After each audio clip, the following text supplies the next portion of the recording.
KBS 1라디오 뉴스레터 K.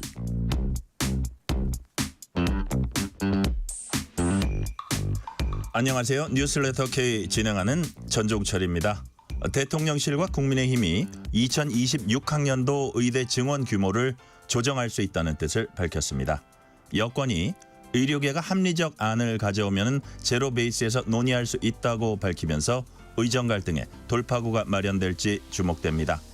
이재명 민주당 대표는 응급의료 공백 사태와 관련해서 윤석열 대통령의 사과와 복지부 장차관 문책을 요구했습니다. 정치 토크 코너에서 관련 내용 포함한 정치 현안 자세히 짚어봅니다. 윤석열 대통령이 오늘 우리나라를 방문한 기시다 일본 총리와 정상회담을 갖고 양국 협력 방안을 논의했습니다. 임기를 곧 마치는 기시다 총리의 방한 배경과 향후 한일 관계를 아산정책연구원 최은미 연구위원과 함께 분석 전망해 보겠습니다. 문자 샵 9730, 짧은 문자 50원, 긴 문자는 100원, 어플리케이션 콩으로 보내시면 무료입니다. 유튜브 KBS 1라디오 계정 채팅으로도 얘기 나누실 수 있습니다. 문자 보내주시면 추첨을 통해서 커피 쿠폰 보내드릴 테니까요. 여러분의 이야기도 많이 들려주세요. 뉴스레터 K 지금부터 시작합니다.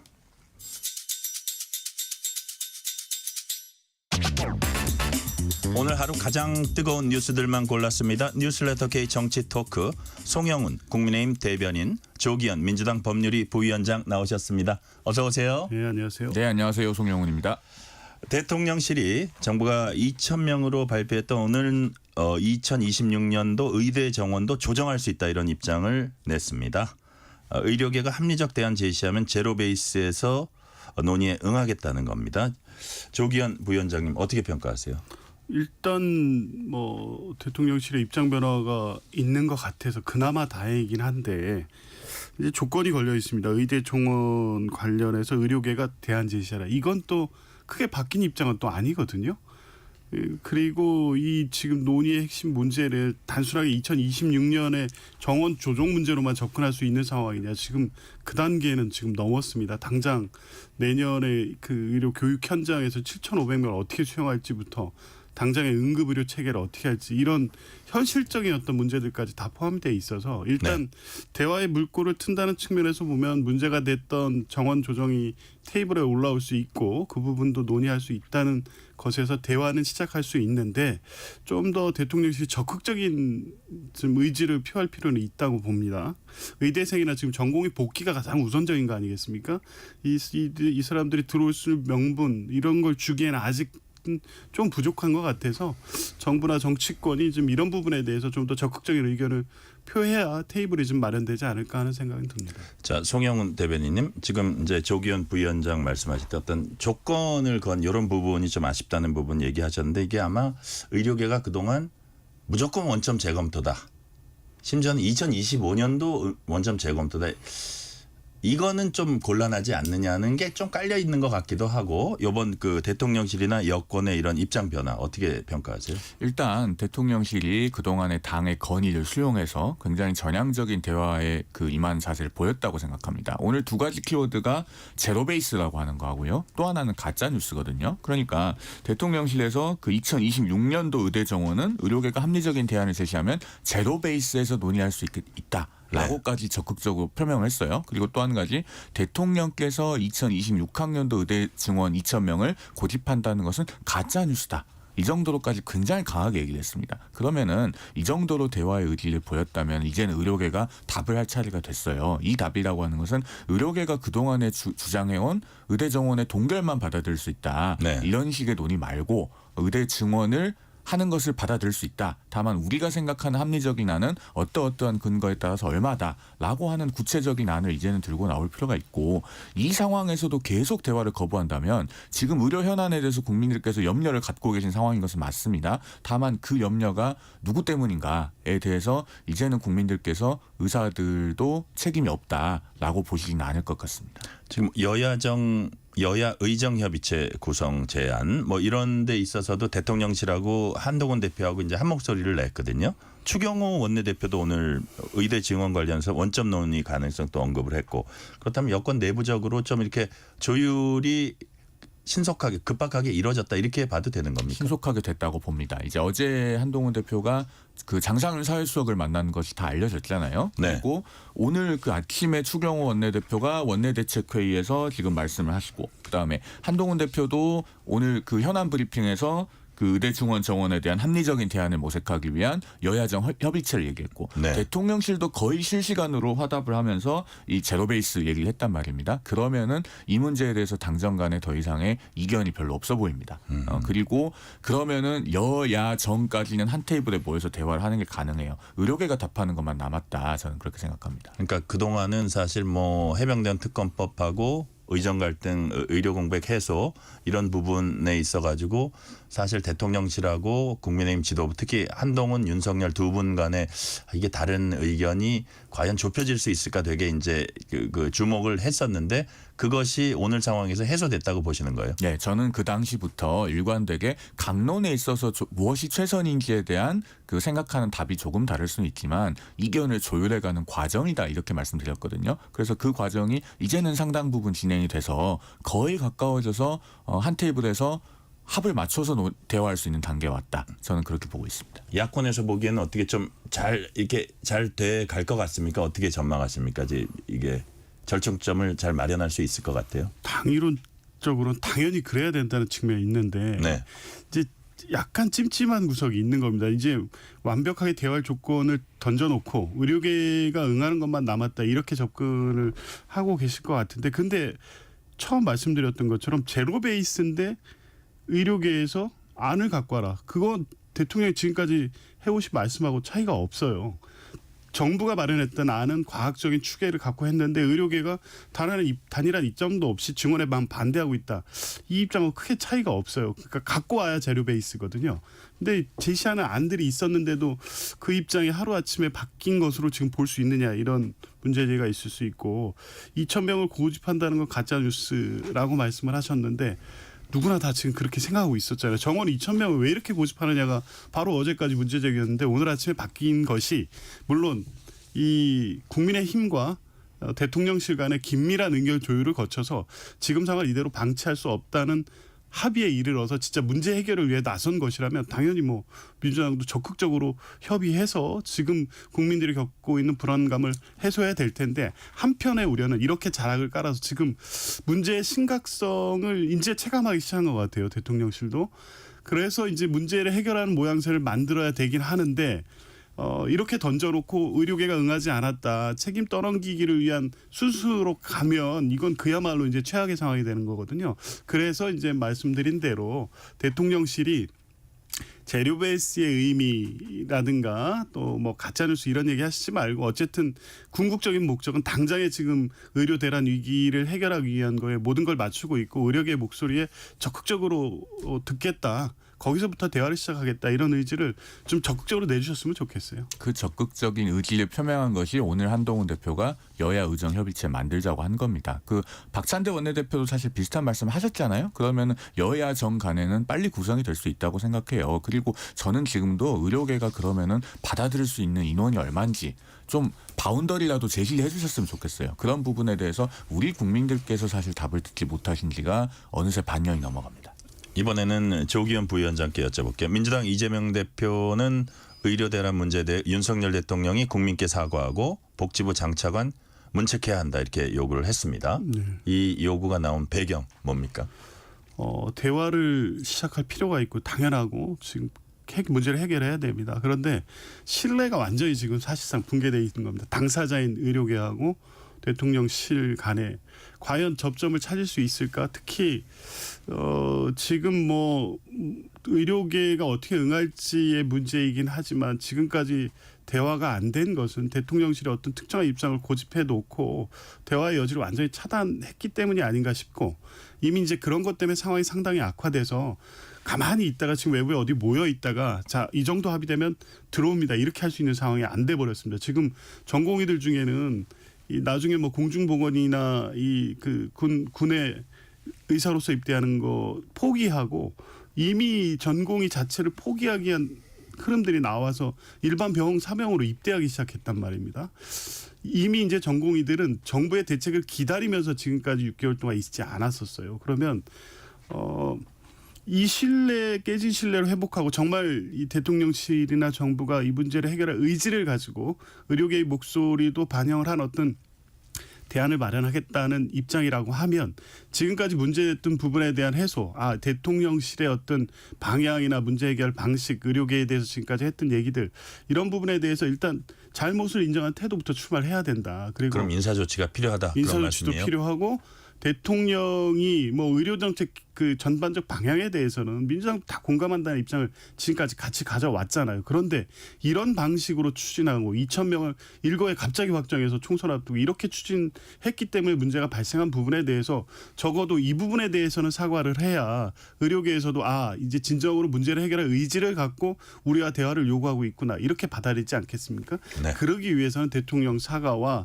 책임자 경질 이건 선행해야 될 조건이 아닌가 싶습니다. 자, 송영훈 대변인님. 그러니까 두 가지를 요구했어요. 이재명 대표가 윤 대통령 사과, 그 복지부 장차관 문책.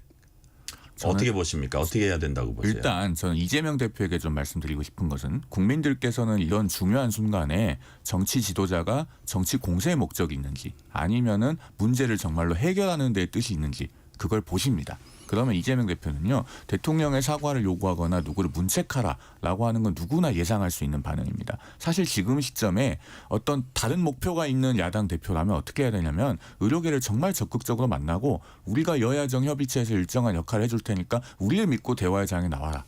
그렇게 하는 것이 사실은 큰 정치 지도자로서의 역할이에요. 근데 그렇게 하지 않고 지금 대통령의 사과부터 요구하잖아요. 그러면은 이것은 너무나 예상 가능한 것이기 때문에 국민들께 어떤 긍정적인 효과를 얻지는 못할 것이다라는 생각이 들고요. 다만 그것과 별개로 정부의 고위 책임자가 그러면 책임이 없냐라고 하면 그 부분에 대해서는 여당에서도 상당히 많은 목소리들이 나오고 있습니다. 나오고 있어요. 심지어는 그렇습니다. 한동훈 대표마저도 오늘 공직자가 국민께 걱정 끼치거나 오해 살 발언은 자제해야 한다. 이런 말 했어요. 뭐 대표적으로 어제 김종혁 최고위원 같은 경우에는 공식석상에서 그런 말을 하지 않았습니까? 네. 말실수를 연발하고 근거 없는 자신감으로 상황을 악화시켜온 정부의 고위 책임자는 그 책임을 통감하고 당사자 스스로 거취를 결정하는 결단을 하기를 촉구한다. 이런 얘기를 공개적으로 했어요. 네. 그리고 이런 흐름들은 뭐 나경원 의원이나 오늘도 김재섭 의원도 비슷한 얘기를 했는데 여권 내에서 계속 그런 목소리가 나오고 있습니다. 아마 이 방송을 듣고 계실지도 모르겠는데 그 본인이 당사자라고 생각되는 정부의 고위 책임자는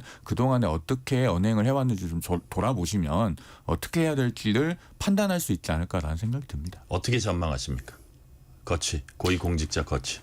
그 전망에 대해서는 결국에는 네네. 국민들께서 일정한 판단이 형성이 되시면은 그 국민의 뜻에 그분들도 따르게 되지 않을까 하는 개인적인 생각이 있습니다. 네. 조기현 부위원장님. 민주당은 환자의 수술을 부탁한 듯한 정황이 담긴 문자 메시지 주고받는 모습이 포착된 인요한 최고위원 국민의힘 국회 윤리특위에 제소하는 방안 검토하기로 했습니다. 인 최고위원은 응급수술 부탁한 게 아니라 이미 예정된 수술을 잘해달라고 부탁했다는 취지로 연락했다. 이렇게 해명했습니다. 어떻게 보세요? 이 문자 메시지가 지금 국민 여론에 기름을 부은 거죠. 인요한 그 최고위원 해명이 그럴 수는 있을 겁니다. 아마 이례적으로 이 정도 이 경력을 가진 의사에게 이런 식의 어떤 청탁이나 부탁은 많이 있었겠죠. 근데 지금은 완전히 상황이 다르지 않습니까? 그리고 공개된 문자 메시지 내용도 보면 응급수술을 부탁하는 내용으로 해석될 수밖에 없는 내용이에요. 그러니까 원래 잡혀있던 거는 응급하게 수술로 들어가는 것으로 보이는데 응급실을 통한 응급수술의 어떤 특혜 문제뿐만 아니라 지금 배후 진료가 무너진 게 심각한 상황인데 여권의 최고 지도부에 있는 분이 이런 부탁을 해갖고 이루어졌다고 하면 국민들 보시기엔 굉장히 허탈한 문제죠. 즉 그런 문제 때문에 이 부분에 대해서는 단순히 그냥 인요한 위원의 해명만을 믿고 넘어가기엔 앞뒤 상황이나 여러 가지를 볼 때 이제 그렇게 갈 수 있는 문제는 아니다. 지금 이 의료 이 난맥을 초래해 놓고 문제 해결에 어떤 그 책임을 지지 못하는 정부 여당의 이 지도부의 한 명이 이런 일을 했다고 하면 이걸 받아들일 수 있는 국민이 얼마나 있겠습니까? 자, 송영훈 대변님, 이뇨한 최고위원이 어떤 방식으로 입장을 밝히고 이렇게 좀 국민께 말씀을 드리면 좋을까요? 일단 본인은 전날 뭐 언론에 해명은 했는데요. 네. 기자들로부터 많은 질문을 받아서 이것은 뭐 응급 수술은 아니고 예정된 수술에 대해서 그 집도의한테 뭐 잘 부탁한다 정도의 말을 한 것이다. 그러니까 뭔가 의례적인 인사를 네네. 한 것이다라는 게 이제 본인의 입장인데 문제는 이제 정치는 그런 거죠. 항상 실제로 어떠냐보다도 국민들께서 어떻게 믿으시냐가 중요하기 때문에 지금 이 상황에서 계속 논란이 되고 있다면은 뭐 개인적으로는 한 번 더 이분이 유감 표명을 하는 것은 좋지 않을까라는 생각이 들고 일단 여당에서 지금 느끼는 것은 이 문자 논란 자체보다도 결국에는 이런 것이 이렇게 촉발되고 있는 상황에서는 의료 현안의 해결이 시급하다라는 부분입니다. 그렇기 때문에 빨리 대화가 개시돼야 되고 결국에는 앞서 했던 말씀으로 되돌아가는데 그러면은 똑같은 사람이 협상 테이블에 앉으면은 대화를 하러 나오겠는가? 여기에 대한 고민을 하고 계시는 분들이 당내에 있는 걸로 알고 있습니다. 네. 7711님이 이런 문자 주셨어요. 교육개혁, 연금개혁도 중요하지만 현재 당면하고 있는 의료개혁부터 마무리 짓도록 하십시오. 의료 현안 문제로 국민들의 마음은 너무 불안합니다. 이거 진짜 귀 기울여 들어야 되는 목소리 같아요. 자, 다음 주제로 넘어가겠습니다. 문재인 전 대통령 전 사위 채용 특혜 의혹을 수사 중인 검찰이 다음 주 전 청와대 행정관에 대한 증인신문을 진행할 예정입니다. 문 전 대통령에게는 기일 참여 통지서 보냈다고 합니다. 조기현 부위원장님, 채용 특혜 의혹 수사 어떻게 진행되고 있는지 민주당에서는 어떻게 보고 있는지 좀 말씀해 주세요. 저 이거 검찰에서 그 출석 통지했다고 해서 깜짝 놀랐어요. 아, 이런 제도가 있는지 저도 몰랐거든요. 그래서 찾아봤더니 형사소송법 221조의 2인가에 있습니다. 아니, 법률이 조기현 부위원장님이 몰랐던 거예요? 진짜 이게? 사실상 사문화된 조항입니다. 아, 그래요? 이게 참고인에 대한 출석 의무가 형사소송법에 강제되지 않기 때문에 그런데 필수적으로 이 참고인의 진술이 필요한 경우에 예외적으로 이제 법에 허용한 거거든요. 이렇게 법원에서 증인신문 절차를 받아들이게 되면 출석 의무가 강제가 됩니다. 네. 안 나오면 과태료 부과되고요. 그러니까 그 의무적으로 출석 의무 부과한 조항이긴 한데 이게 1996년에인가 이 항의 그 방어권을 지나치게 침해한다고 해서 이 항 위헌 결정이 한 번 있었어요. 네네. 그때까지 간혹 몇 년에 한 번씩 검찰이 쓰던 이 수사 기법이었거든요. 96년 이후에 이 조항을 가지고 했던 사례가 없었어요. 근데 최근에 있더라고요. 뉴스타파 사건에서 뉴스타파 기자 3명을 이런 식으로 불러서 4월에 신문을 한 게 있습니다. 그러니까 거의 이런 방식의 이 공판 전 증인신문을 안 했었어요, 검찰이. 그런데 최근에 이걸 사용하고 있거든요. 공판전 증인신문. 예. 이제 이거를 할 때에는 피의자나 피고인에게 통지를 해서 출석하라고 알리게 돼 있습니다. 왜냐하면 본인의 방어권과 관련돼 있겠어. 그래서 문재인 전 대통령에게도 갔다는 거죠. 근데 이게 정말 그 청와대 행정관이 수사에 필요한 인물일 수는 있습니다. 그런데 그렇다고 해서 이 전례 없이 안 하던 이 수사 기법까지 동원해서 문재인 대통령을 피의자로 적시한 지금 상황에서 통보를 하고 법원에서 증인신문 절차를 진행하고 다 이제 공개되는 거 아닙니까? 그러니까 이게 왜 안 하던 방식의 수사 방식을 통해서 대통령을 또 법원까지 나오게 하고 물론 안 나갈 겁니다. 안 나가긴 할 건데 그래서 일관되게 이 지금 취업 청탁 사건의 본질은 문재인 대통령을 결국에 포토라인에 세우고 기소하고 그 과정에서 망신주기 수사를 하고 네. 그래서 최근에 벌어지고 있는 여러 상황에 대한 국면 전환을 하기 위해서 이 카드를 쓰고 있다.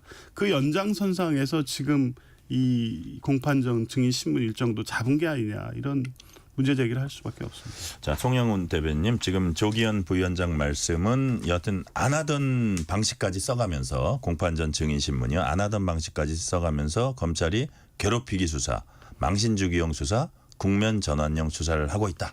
이렇게 반발하고 있는데 이 부분에 대해서 어떻게 보세요? 안 하던 방식이라기보다는 드문 것이죠. 왜냐하면 보통 검찰에서 참고인으로 나오라고 하면 출석 의무는 없지만 웬만하면 그래도 나와서 협조를 합니다.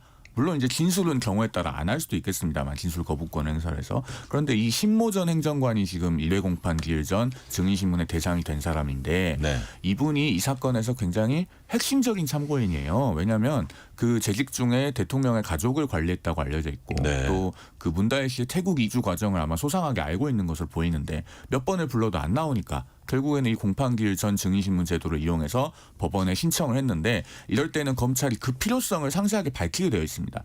법원이 필요하다고 판단해서 부르는 것이거든요. 그리고 추석 직전에 부르려고 처음부터 의도가 됐던 게 아니고 그 전부터 몇 번 불렀는데 안 나왔다고 하고 그다음에 원래 이 증인신문 하려고 했던 기일은 8월 26일이었습니다. 네. 그런데 그날도 못 나오겠다고 해서 지금 다음 주 월요일 하는 거거든요. 그리고 앞서도 말씀하셨듯이 이것은 피의자의 방어권을 행사를 위해서 피의자에게도 통지를 하게 돼 있어요. 통지를 받으면 본인이 안 나오고 보통 뭐 변호인을 선임해서 그 변호인이 반대 신문을 하러 나오겠죠. 방어권을 행사한다. 그렇습니다. 이상직 전 의원 같은 경우는 지금 변호인이 여기 나올 예정인 걸로 그렇게 알려지고 있거든요. 네. 그러면은 문 전 대통령도 지금 사안이 여기까지 왔으면 사실은 변호인을 선임해서 반대 신문을 하시면 될 겁니다. 이거를 가지고 뭐 괴롭히기 수사나 국면 전환용이다 이렇게 말씀하시는 것은 맞지 않다라고 말씀드립니다. 내일 모레 그러니까 일요일이죠. 민주당 이재명 대표와 문재인 전 대통령이 만납니다. 이제 이재명 대표가 찾아가는 건데 그 이후에 어떤 입장이 나올 수도 있지 않을까 보는데 이런 가운데 민주당 강성 지지층 일부가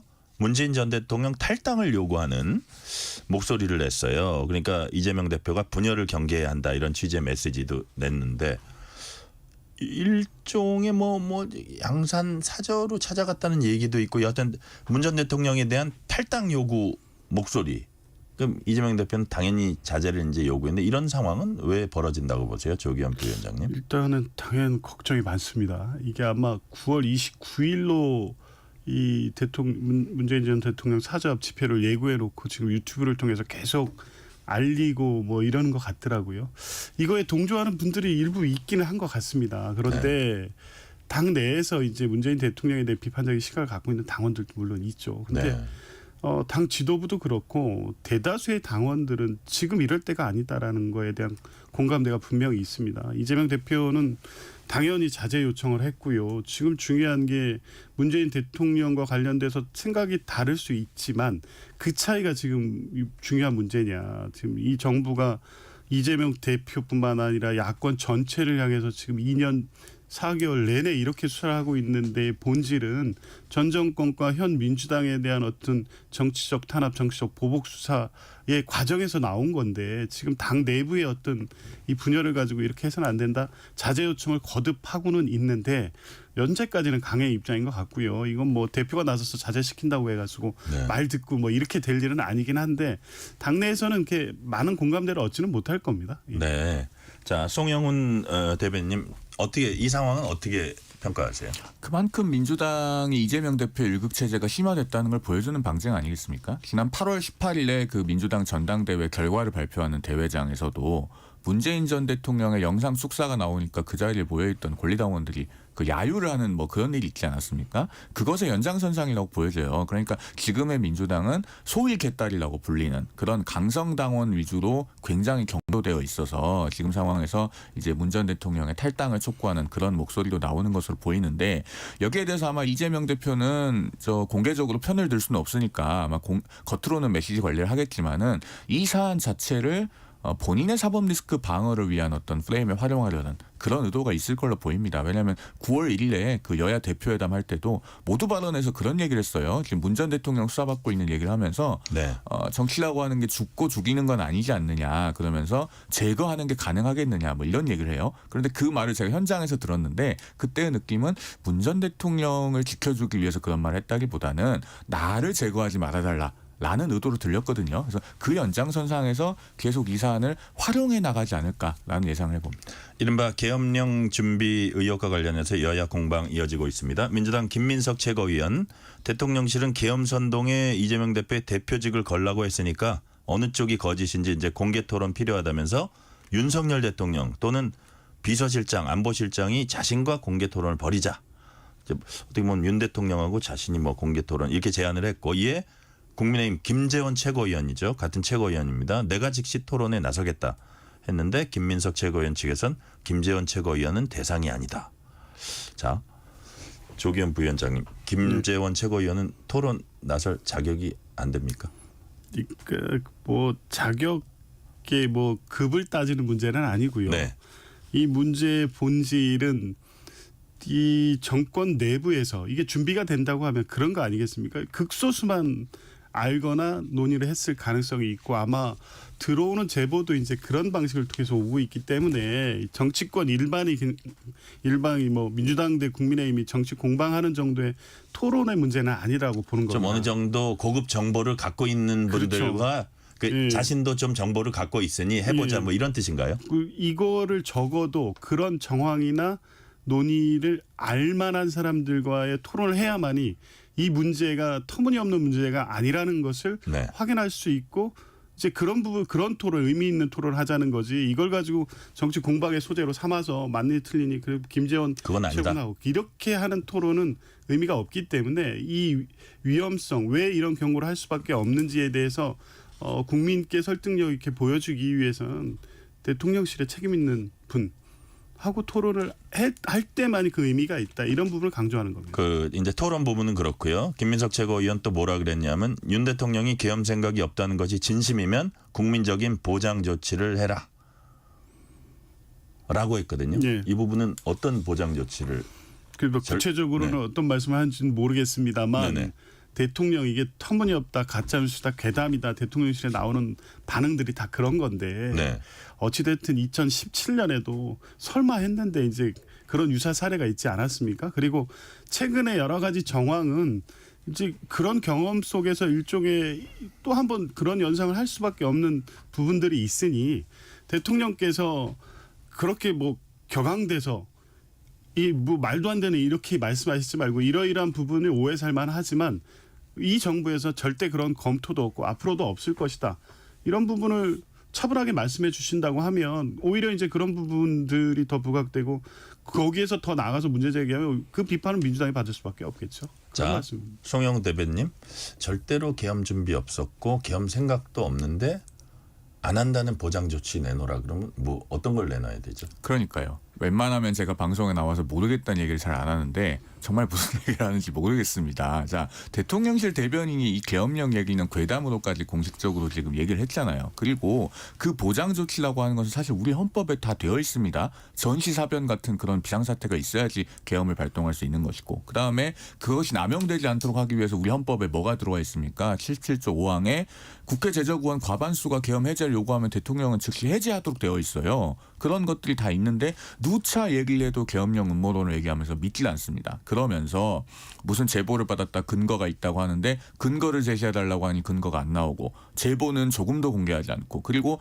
토론을 해보자고 하니까 토론도 거부해요. 그러면 둘 중 하나입니다. 첫째, 그런 제보나 근거는 처음부터 존재하지 않았거나 둘째, 지금 야당이 얘기하고 있는 걸 들어보면 그런 계엄령 준비는 내란 음모거나 반란을 모의하고 있는 것에 해당합니다. 그러면 제보를 받았는데 민주당이 공개도 안 하고 고발도 안 하고 숨기고 있잖아요. 그러면 내란 음모 사범이나 반란을 모의하고 있는 사범들을 지금 숨겨주고 있는 거예요. 그 둘 중에 하나다라는 말씀을 드립니다. 그러니까 이 부분은 예, 짧게요. 예. 조기현 부위원장님. 이 예. 계엄 관련된 문제 제기를 하면 이거를 소위 말하는 내란이나 쿠데타하고 바로 연결시켜서 동일시해갖고 말씀하신 대로 그건 분명히 다른 겁니다. 계엄은 계엄법과 헌법에서 행사되는 계엄권과 네. 더 나가서 권력 참탈을 노리는 쿠데타는 구분해서 얘기하고 있는 거예요. 지금 민주당이 비판하는 거는 계엄, 소위 말하는 국민들이 어떤 정치적 상황에서 나왔을 때 이것을 하기 위한 경비계엄이라든가 이런 식의 계엄을 얘기하는 거지 쿠데타 음모가 있다 뭐 이런 얘기를 하는 건 아니잖아요. 아니죠. 이재명 대표가 그 여야 대표회담 모두 발언 때 야당 국회의원 수십 명을 잡아가려고 하는 거냐라는 취지의 얘기까지 했어요. 계엄을 해제하지 못하도록 하기 위해서. 그러면 그 정도 되면 그것은 내란 음모거든요. 그 정도 제보 받았으면요. 저 대한민국의 안보를 지키기 위해서 빨리 고발해서 수사받고 체포해야 되는 거 아닙니까? 그렇게 만들어야죠. 자, 시간이 다 됐는데 딱 제가 1분만 더 쓸게요. 제 질문 15초, 대답 15초씩 해주면 됩니다. 민주당이 국회 상임위에서 지역화폐법 강행 처리했습니다. 여당은 뭐 현금 살포성 포퓰리즘이다 뭐 이러면서 이런 갈등 속에 여야 정치위 의장 회동 무산됐습니다. 조기현 부위원장님, 이게 강행 처리할 만큼 시급한 법안이었나요? 시급하죠. 정부도 지금 뭐 상품권 할인 행사 엄청 하고 있던데요. 15%씩인가 하고. 왜냐하면 그만큼 경제 활성화를 위해서 소비 진작을 하기 위한 어떤 수단이 필요하다는 겁니다. 가장 효과적인 것이 그래서 지역 이 상품권 전국민 지원 통해서 하자는 거잖아요. 방식은 똑같습니다.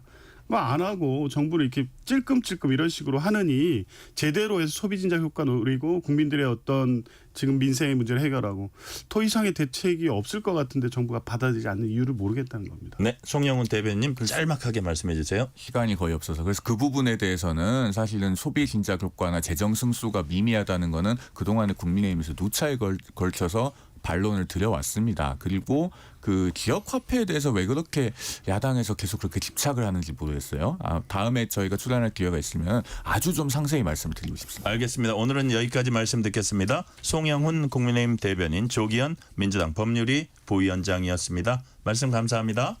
고맙습니다. 실시간 교통 상황 알아보겠습니다. 라디오 교통정보센터 김민혜 리포터 나와주세요. 네, 시각 교통 정보입니다. 금요일답게 퇴근 시간대가 다가오면서 곳곳으로 이동량 많습니다. 우선 수도권 제2순환고속도로 구리에서 판교 방향, 광암터널 부근 3차로에서 고장난 차를 처리하고 있고요. 또 같은 부근 4차로에서는 사고도 처리하고 있어서 주의가 필요하겠습니다. 영동고속도로 인천 방향은 양지에서 영동선 시점까지 40km 정도 몰렸다 풀렸다를 반복하고 있고요. 경부고속도로 서울 쪽은 옥산 분기점부터 한남까지 총 54km가량 정체 이어지고 있습니다. 부산 쪽도 한남에서 금호분기점까지 66km 더디게 지나고 있고요. 서해안고속도로 서울 쪽은 서평택에서 금천까지 34km 주춤합니다. 그리고 서울시내 간선도로 올림픽대로 하남 방향인데요. 한남대교에서 동호대교 부근 1차로에서 추돌 사고 났고요. 또 공항 방향으로도 청담대교에서 영동대교 부근 3차로에서 추돌 사고 났습니다. KBS 교통정보센터였습니다. 퇴근길, 당신과 함께 읽는 세상 이야기. KBS 일라디오 뉴스레터 K.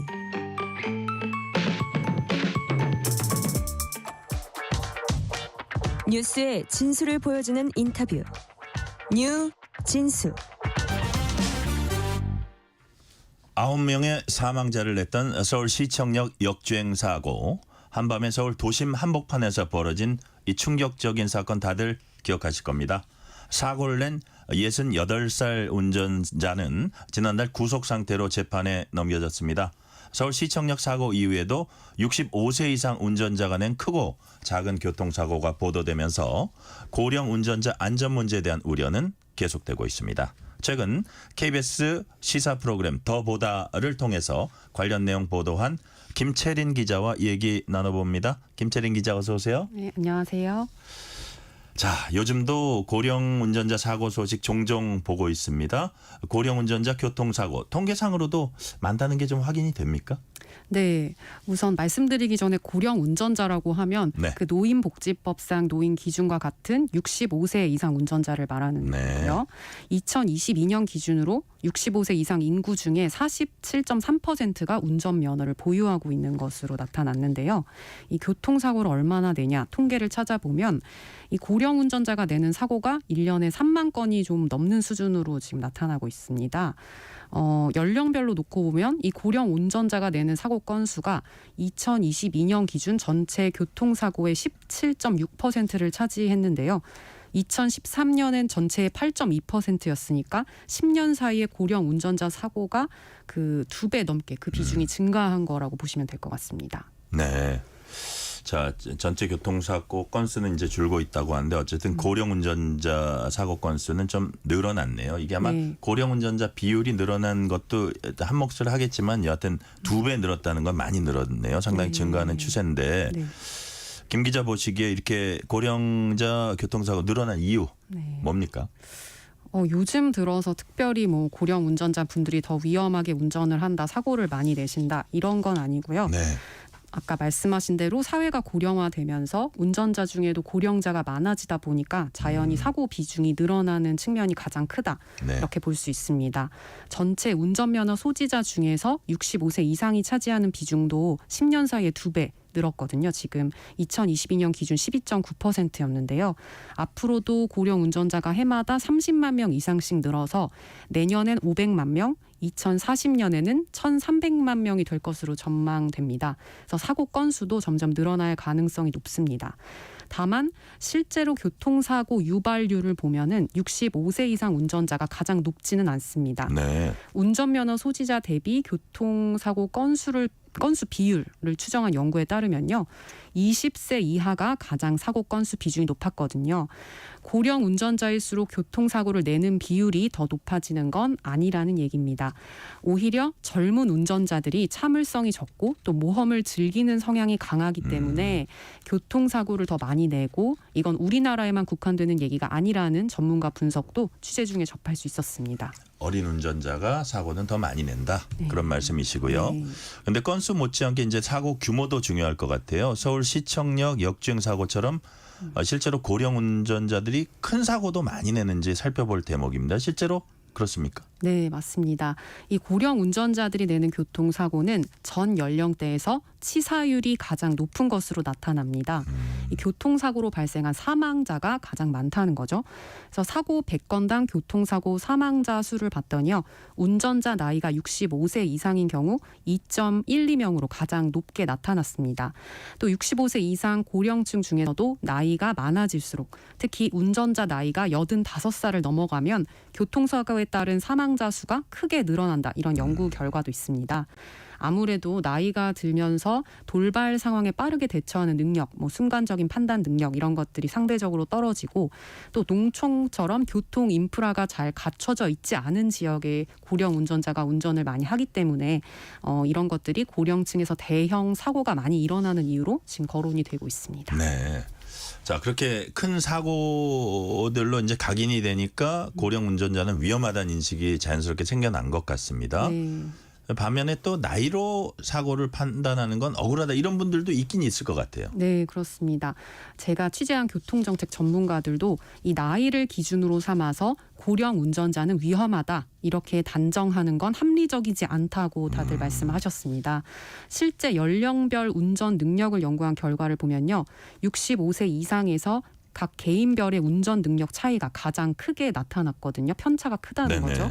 그래서 고령 운전자의 운전 능력을 일반화하기가 그만큼 어렵다는 얘기입니다.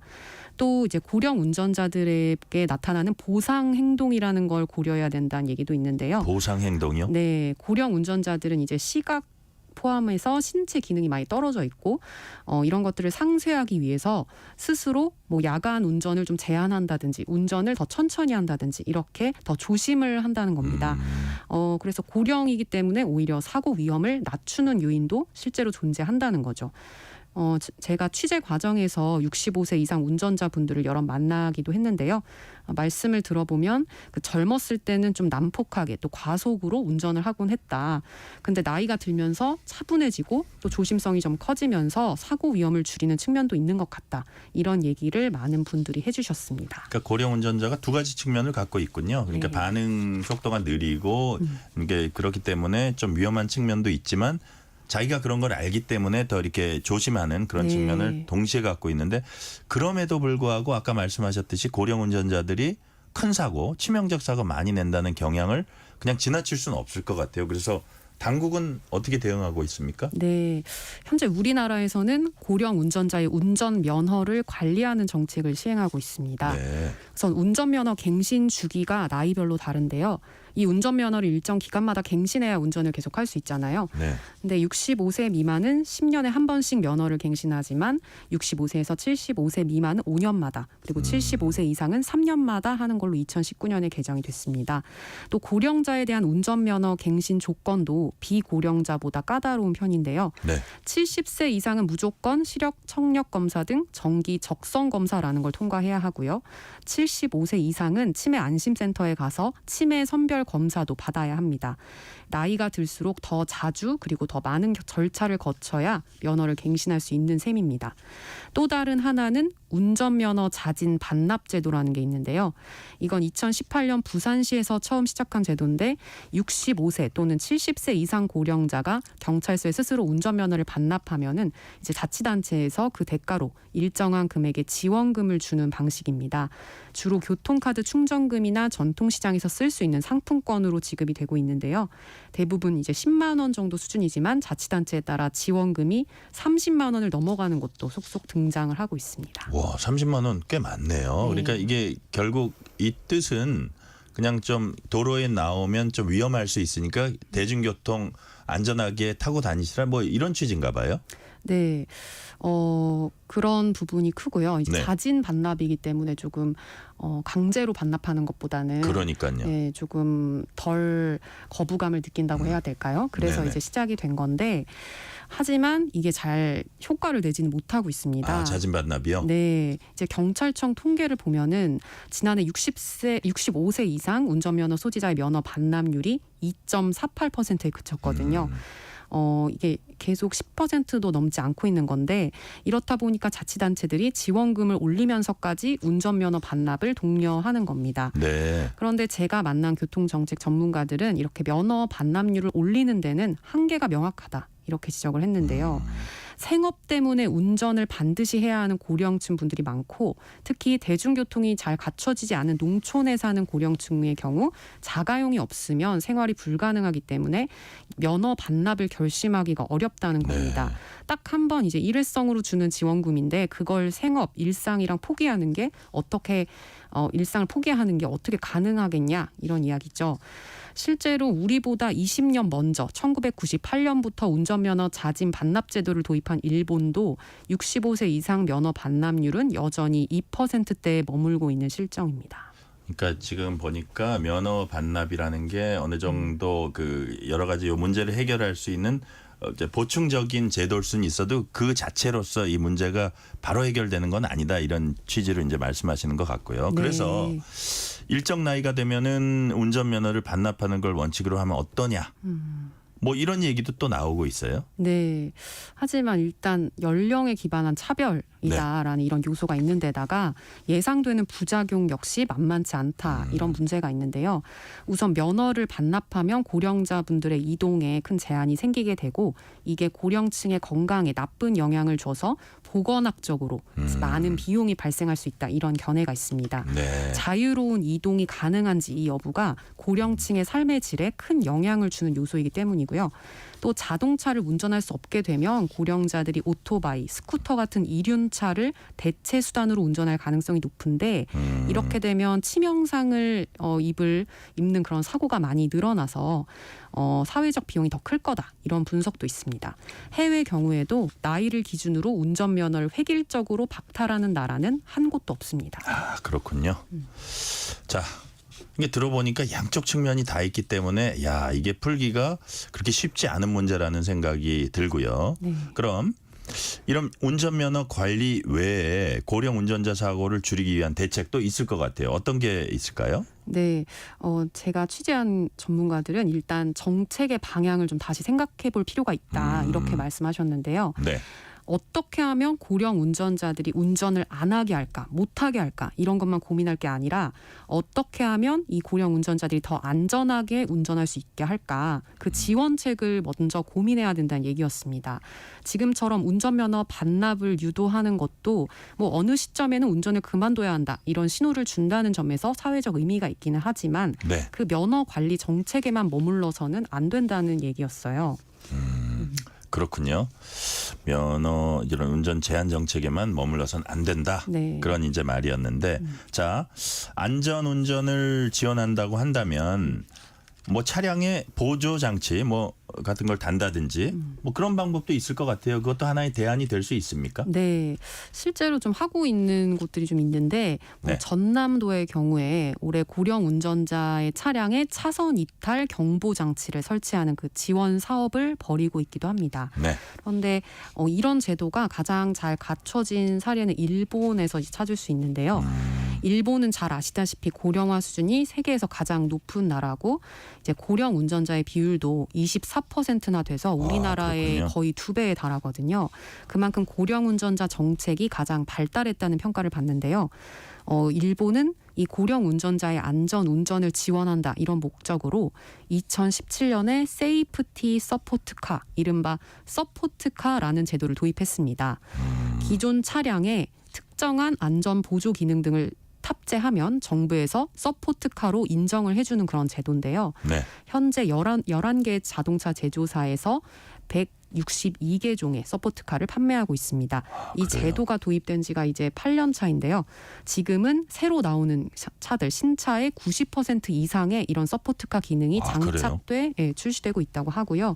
사고 비율도 일반 차량의 최소 40% 이상 로 감소, 40% 정도로 감소했다라는 조사 결과도 나와 있습니다. 상당히 이 부분이 좀 눈에 띄고 귀에 띄는데요. 자, 네. 그러면 김철인 기자, 서포트카라고 하면은 구체적으로 어떤 이런 세부적인 기능이 좀 있을 것 같아요. 어떤 기능이 있을까요? 네, 가장 좀 기본적인 거는 비상 자동 제동 기능이라고 해서요. 네. 전방에 보행자나 차량, 뭐 벽 이런 장애물이 있으면 자동차 센서가 그걸 감지해서 차를 자동으로 멈추는 기능입니다. 또 다른 이제 중요한 기능으로는 페달 조작 오류 방지 기능이라는 게 있는데요. 네. 운전자가 브레이크를 밟으려다가 착각해서 엑셀, 가속 페달을 밟았을 때 차가 갑자기 나가거나 급히 가속하는 일을 방지하는 그런 기능입니다. 운전자가 갑자기 가속 페달을 강하게 밟았을 때 일단 차량이 가속되지 않고요. 네. 대신 요란하게 경고음이 울리면서 지금 엑셀을 밟고 있다, 브레이크를 밟아달라, 이런 문구가 자동차 계기판에 표출되는 그런 방식입니다. 문구가 앞에 뜬다 이거죠. 네. 그래서 출시된 지 오래된 그런 구형 차량들도 이런 장치를 마트에서 따로 구입하면 바로 네. 설치해서 사용할 수 있도록 그렇게까지 발전이 돼 있는데요. 네. 초기에는 이제 정차 상태거나 시속 10km 이하로 달리는 상태에서만 페달 조작 오류를 잡아냈는데 최근 2, 3년 동안 기술이 더 발달해서요. 시속 30km 이하로 주행 중일 때 갑자기 가속 페달을 밟으면 차량이 페달 조작 실수라고 판단하고 급가속을 방지하는 차까지 나왔습니다. 네. 네. 자, 지금 김철인 기자 얘기 듣고 보니까 페달 조작 오류 방지 장치 이거는 상당히 유용할 것 같다는 생각이 제가 들거든요. 네. 근데 그 서울시청역 역주행 사고도 조사 결과 원인이 운전자 페달 착각으로 지금까지 이제 밝혀져 있습니다. 네. 실제로 우리나라에도 가속 페달을 이제 브레이크라고 착각해서 큰 사고가 일어나는 경우가 종종 있죠. 네, 상당히 많이 보도가 되고 있고 네. 지난해 3월에 전북 순창에서 이제 조합장 투표 당시에 네. 사망자가 4명이 나왔던 고령 운전자 사고, 그게 이제 시청역 사고 바로 전에는 가장 많은 사상자를 낸 고령 운전자 사고였는데 네. 그거 역시 페달 착각으로 인한 사고였고요. 다만 이제 우리나라에는 관련 통계가 지금 집계되고 있지는 않습니다. 일본에 이제 자세한 통계가 나와 있는데요. 그걸 보면은 사망자가 발생한 교통사고 중에서 운전자의 페달 조작 실수로 일어난 사고의 비중이 연령이 높아질수록 더 증가하는 걸 확인할 수가 있습니다. 네네. 그래서 일본의 최근 10년 동안 통계를 보면은 65세 미만에서 브레이크와 가속 페달을 잘못 밟아 일어난 사망 사고의 비율이 전체 0.4%밖에 되지 않았는데요. 65세가 넘어가면 이 비율이 4%로 급격히 높아졌고요. 특히 80세가 넘어가면 페달 조작 실수로 일어난 사망 사고의 비율이 8.2%까지 올라가서 비고령층의 20배가 넘었습니다.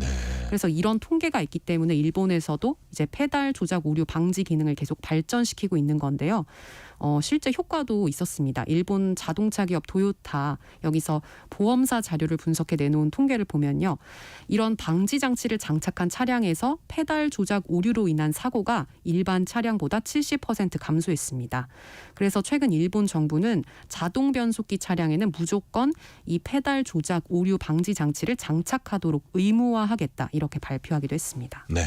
김채린 기자 얘기 듣다 보니까 우리나라 자동차 기술 이제 상당히 고도화돼 있는데 고려할 때 국내에도 이 정도면 충분히 적용할 수 있지 않을까 생각도 드는데 가능하다고 보세요?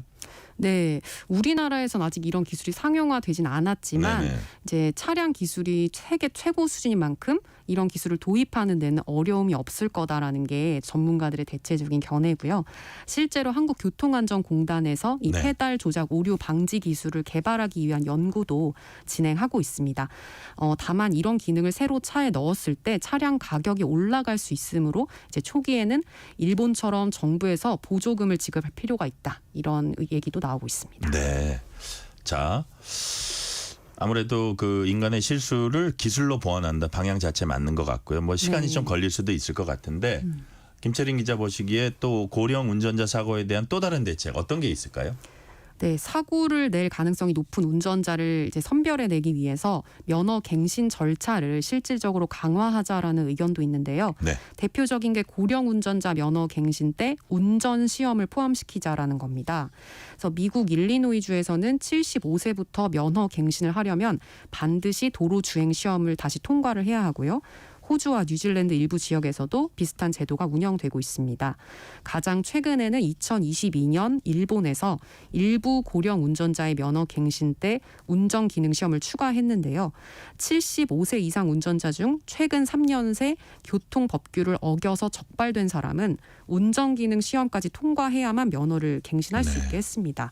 그래서 실제로 주행 시험을 보러 온 일본의 고령 운전자 분들을 저희 취재진이 만나봤는데요. 네네. 운전 기능 시험이 내 운전 실력을 정확히 파악할 수 있는 계기가 됐다. 네. 경각심을 가지게 됐다면서 이 제도의 필요성에 공감을 표하기도 했습니다. 자, 오늘 말씀은 여기까지 듣겠습니다. 지금까지 김채린 기자였습니다. 김 기자 말씀 잘 들었습니다. 네, 감사합니다. 고령 운전자 이슈를 다룬 더보다 방송은 KBS 홈페이지와 유튜브에서 다시 보실 수 있습니다. 지금까지 KBS 김채린 기자였습니다. 뉴스레터 K 1부 마치고 2부가 이어집니다.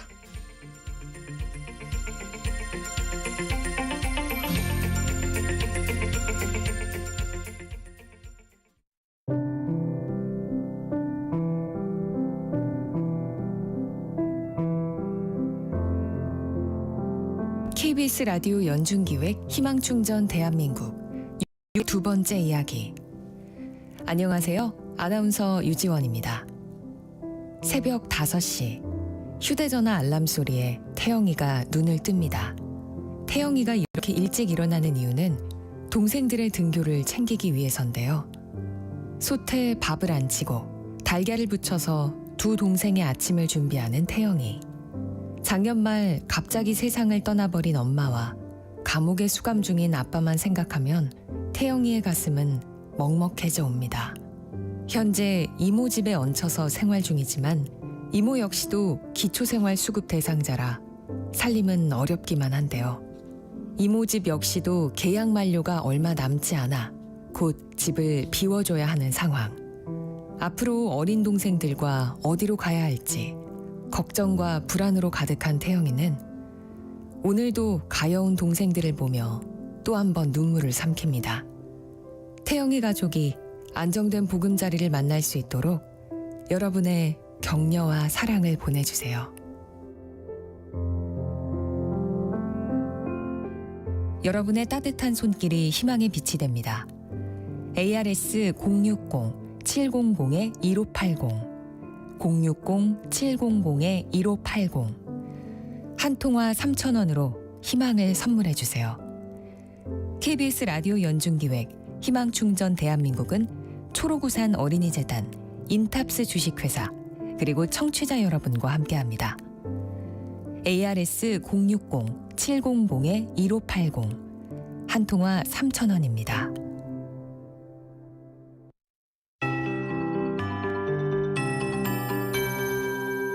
KBS 58분 날씨. 지금 전국이 대체로 흐린 가운데 충청도와 남부지방 곳곳에 소나기가 내리고 있습니다. 특히 전남과 경남 일부 지역에는 시간당 15mm 안팎의 강한 소나기가 쏟아지고 있습니다. 내일 새벽까지 전국 많은 지역에 소나기가 오겠고요. 예상 강수량은 수도권은 5mm 안팎으로 적겠지만 그 밖에 중부지방은 5에서 20mm, 남부지방과 제주도는 최고 60mm로 일부 지역에는 짧은 시간 동안 강한 소나기가 쏟아질 수 있어 주의를 하셔야겠습니다. 주말과 휴일 동안에도 전국 곳곳에 소나기가 지날 전망이니까요. 작은 우산을 챙겨서 다니시기 바랍니다. 늦더위도 계속되겠습니다. 내일 아침 기온이 서울 24도, 부산과 전주, 제주 25도 등으로 밤사이 남부 일부 지역과 서해안, 제주도에는 열대야가 나타나겠고요. 한낮에는 서울, 부산 31도, 대전, 광주 32도, 대구 33도 등으로 오늘보다 높겠습니다. 지금 폭염주의보가 발효 중인 경기 남부와 충청도, 전라도와 경남, 제주도는 주말 동안 체감온도가 33도 이상 오르는 곳이 많을 것으로 예상되니까 온열 질환에 걸리지 않도록 주의하셔야겠습니다. 현재 서울의 기온은 24.2도, 습도는 70%입니다. 송소진입니다.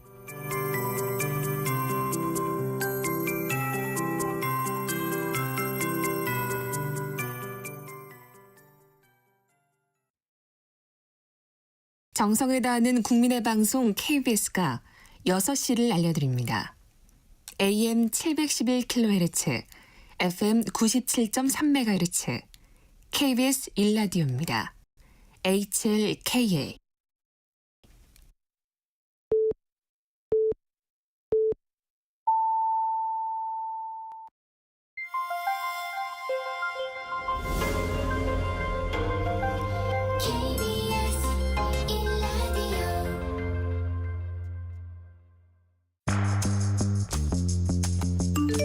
여러분은 지금 퇴근길 시사편지 한 장, KBS 1라디오 뉴스레터 K를 듣고 계십니다.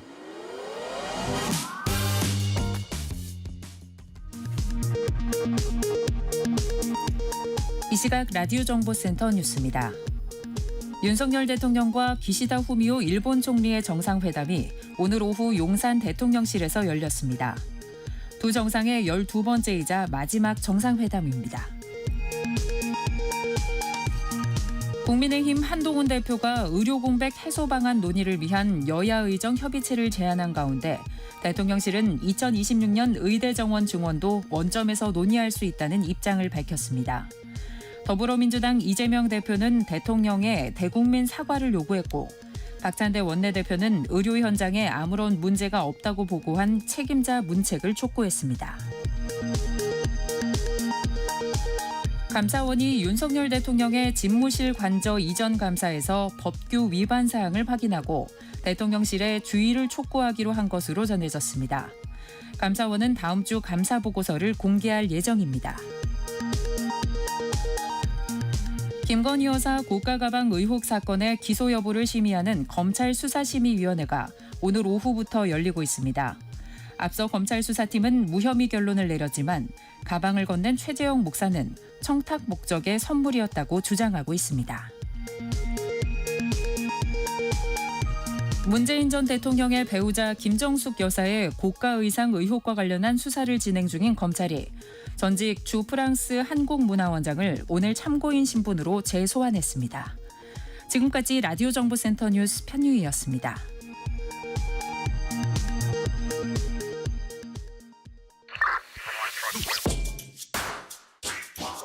뉴스의 진수를 보여주는 인터뷰, 뉴진수.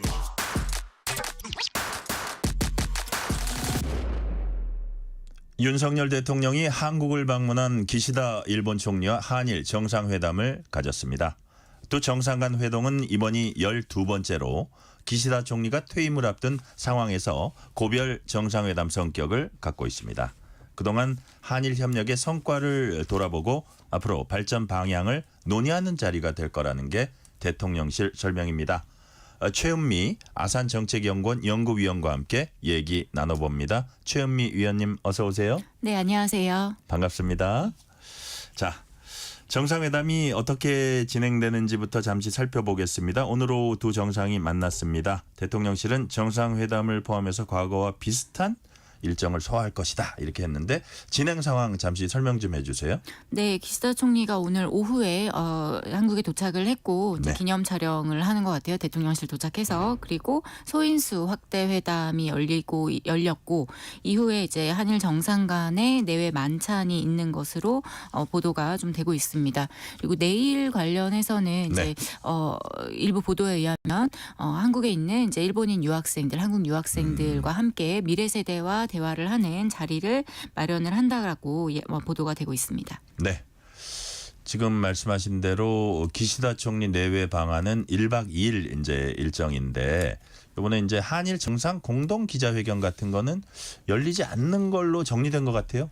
네, 공동 기자회견은 이제 없는 걸로 이야기가 좀 나오고 있고요. 네. 기시다 총리의 이제 한국을 방문하는 게 이제 실무 방문이라고 하는데 한 나라의 정상이 다른 나라에 방문을 할 때 여러 단계가 있습니다. 네네. 뭐 국빈 방문도 있고 공식 방문도 있고 여러 가지가 있는데 이번 그 방문의 경우에는 실무 방문에 좀 방점이 찍혀 있고 네. 셔틀외교 복원이라는 부분에 있어서 조금 더 이제 방점을 두다 보니까 아마도 기자회견을 통해서 뭔가 이제 발표를 하거나 하는 자리를 갖지는 않는 것으로 알고 있습니다. 그렇군요. 자, 사실 두 정상이 12년 만에 한일 셔틀 외교를 재개했던 그 두 정상입니다. 자, 구체적 의제를 살펴보기 전에 사실 가장 궁금한 게 퇴임을 앞둔 기시다 총리가 왜 지금 한국을 방문했을까 하는 거를 사람들이 좀 궁금해할 것 같아요. 일단 이달 말 집권 자민당 총재 선거 불출마 이제 선언했고요. 그런데 우리 대통령실은 기시다 총리가 방안을 적극 희망했다 이렇게 설명도 했습니다. 자, 최 의원님, 그 퇴임하는 총리가 한국 방문을 강력히 희망한 이유 뭘까요?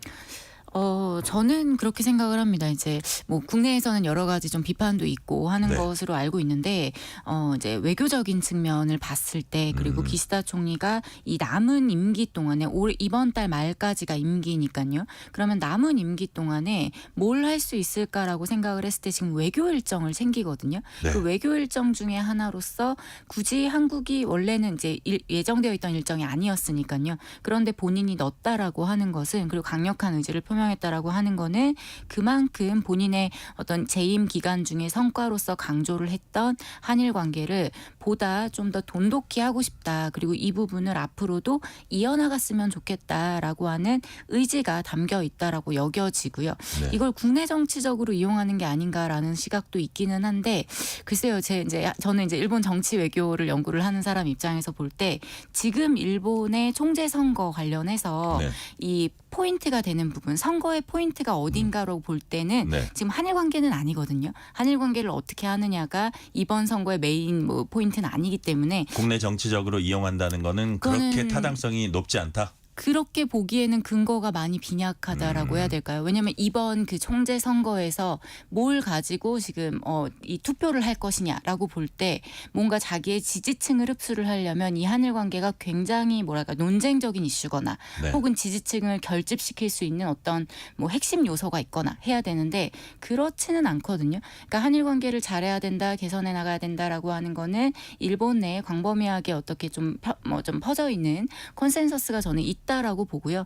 그런 차원에서 국내 정치적으로 이걸 이용한다라고 보기에는 조금 어렵지 않나 그런 생각이 들고 이제 남은 임기 동안에 오히려 이 부분을 강조하고 싶다라는 생각이 듭니다. 본인이 잘 해왔다라고 자부하고 있고 이 부분을 잘 마무리를 해서 이걸 이어간다라고 하면 아무래도 그 시작 포인트는 네. 기시다 총리가 될 수 있다라는 거죠. 그런 차원에서 조금 더 의미 부여를 하는 게 조금 더 맞는 해석이지 않을까라고 생각합니다. 그러니까요. 지금 최은미 위원님 말씀 듣고 보니까 사실 윤석열 대통령도 그렇고 기시다 총리도 그렇고 한일 정상 외교를 상당히 큰 성과로 지금 꼽고 있거든요. 두 정상이.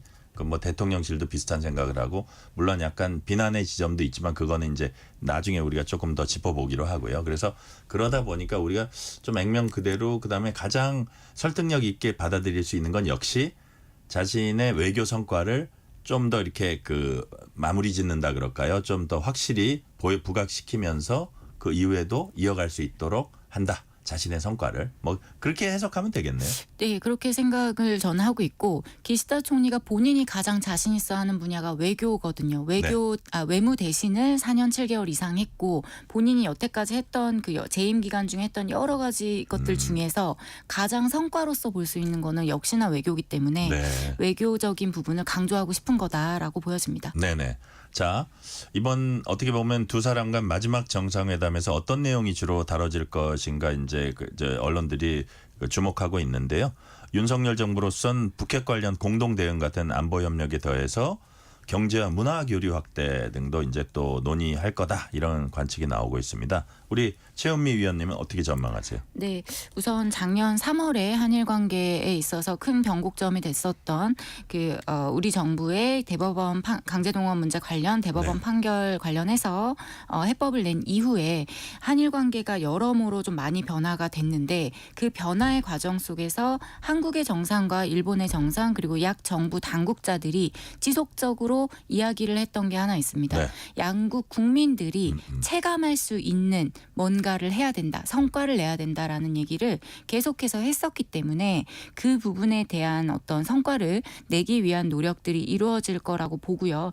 그런 차원에서 아마 일부 언론에서 보도되고 있는 것처럼 입국 심사, 그러니까 우리가 일본에 가서 입국 심사를 할 때 굉장히 시간이 오래 걸리는데요. 그 부분을 좀 간소화한다라는 거죠. 그래서 뭐 이런 논의들도 좀 나오고 있는 것 같고, 혹은 제3국에서 예를 들면 전쟁이 일어났거나 국제적으로 어려운 상황에 있는 어떤 나라의 한국인과 일본 국민들을 같이 대피를 시키는 양해각서를 체결한다 뭐 이런 얘기들이 나오고 있죠. 네. 그래서 기존의 한국과 일본의 관계를 생각할 때 우리가 항상 떠올리는 역사 문제들이 있는데 역사 문제 외의 분야에서도 한국과 일본이 논의할 수 있는 것들이 많다. 그리고 협력할 수 있는 것들이 많다라는 거를 여태 노력을 해왔던 1년 한 반 정도가 되는 네네. 시간이라고 보고요. 네. 이 부분에 대한 성과를 내기 위한 노력들이 이번 회담에서 이어지지 않을까 그렇게 예상하고 있습니다. 그러니까요. 지금 최은미 위원님이 말씀하신 것처럼 국내 공항에서 이제 일본 입국 심사 미리 하는 제도 도입이라든지, 그다음에 두 나라 정부가 제3국 유사시에 현지 자국민 대표 이제 상호 협력, 이것도 되게 중요한 것들이잖아요. 이런 것들도 담길 가능성이, 이게 사실은 이런 것들이야말로 그 국민들의 실생활에 어떻게 되게 도움이 되는 걸 수 있는데 그런 것들도 포함될 수 있다, 이제 그런 말씀이시네요. 네, 그렇게 생각하고 있습니다. 네네. 자, 아까 이제 기시다 총리가 과연 이 시점에 왜 왔느냐 할 때 자신의 외교 성과를 이제 부각시키면서 더 마무리 지으면서 앞으로도 이어갈 수 있도록 하는 그런 목적일 가능성이 크다고 이제 분석을 해주셨는데, 실제로 기시다 총리가 이제 지난달 기자회견에서 자신의 3년 재임 성과 중 하나로 한일 관계 개선 꼽았습니다. 그러면서 내년은 한일 국교 정상화 60주년이 되는 해다. 그래서 한일 관계 정상화를 더 확실히 해야 한다, 이렇게 강조를 했습니다. 이런 발언이랄까, 내년에 이제 국교 정상화 60주년을 맞는 한일 두 나라의 지금 현 상황 어떻게 평가하십니까?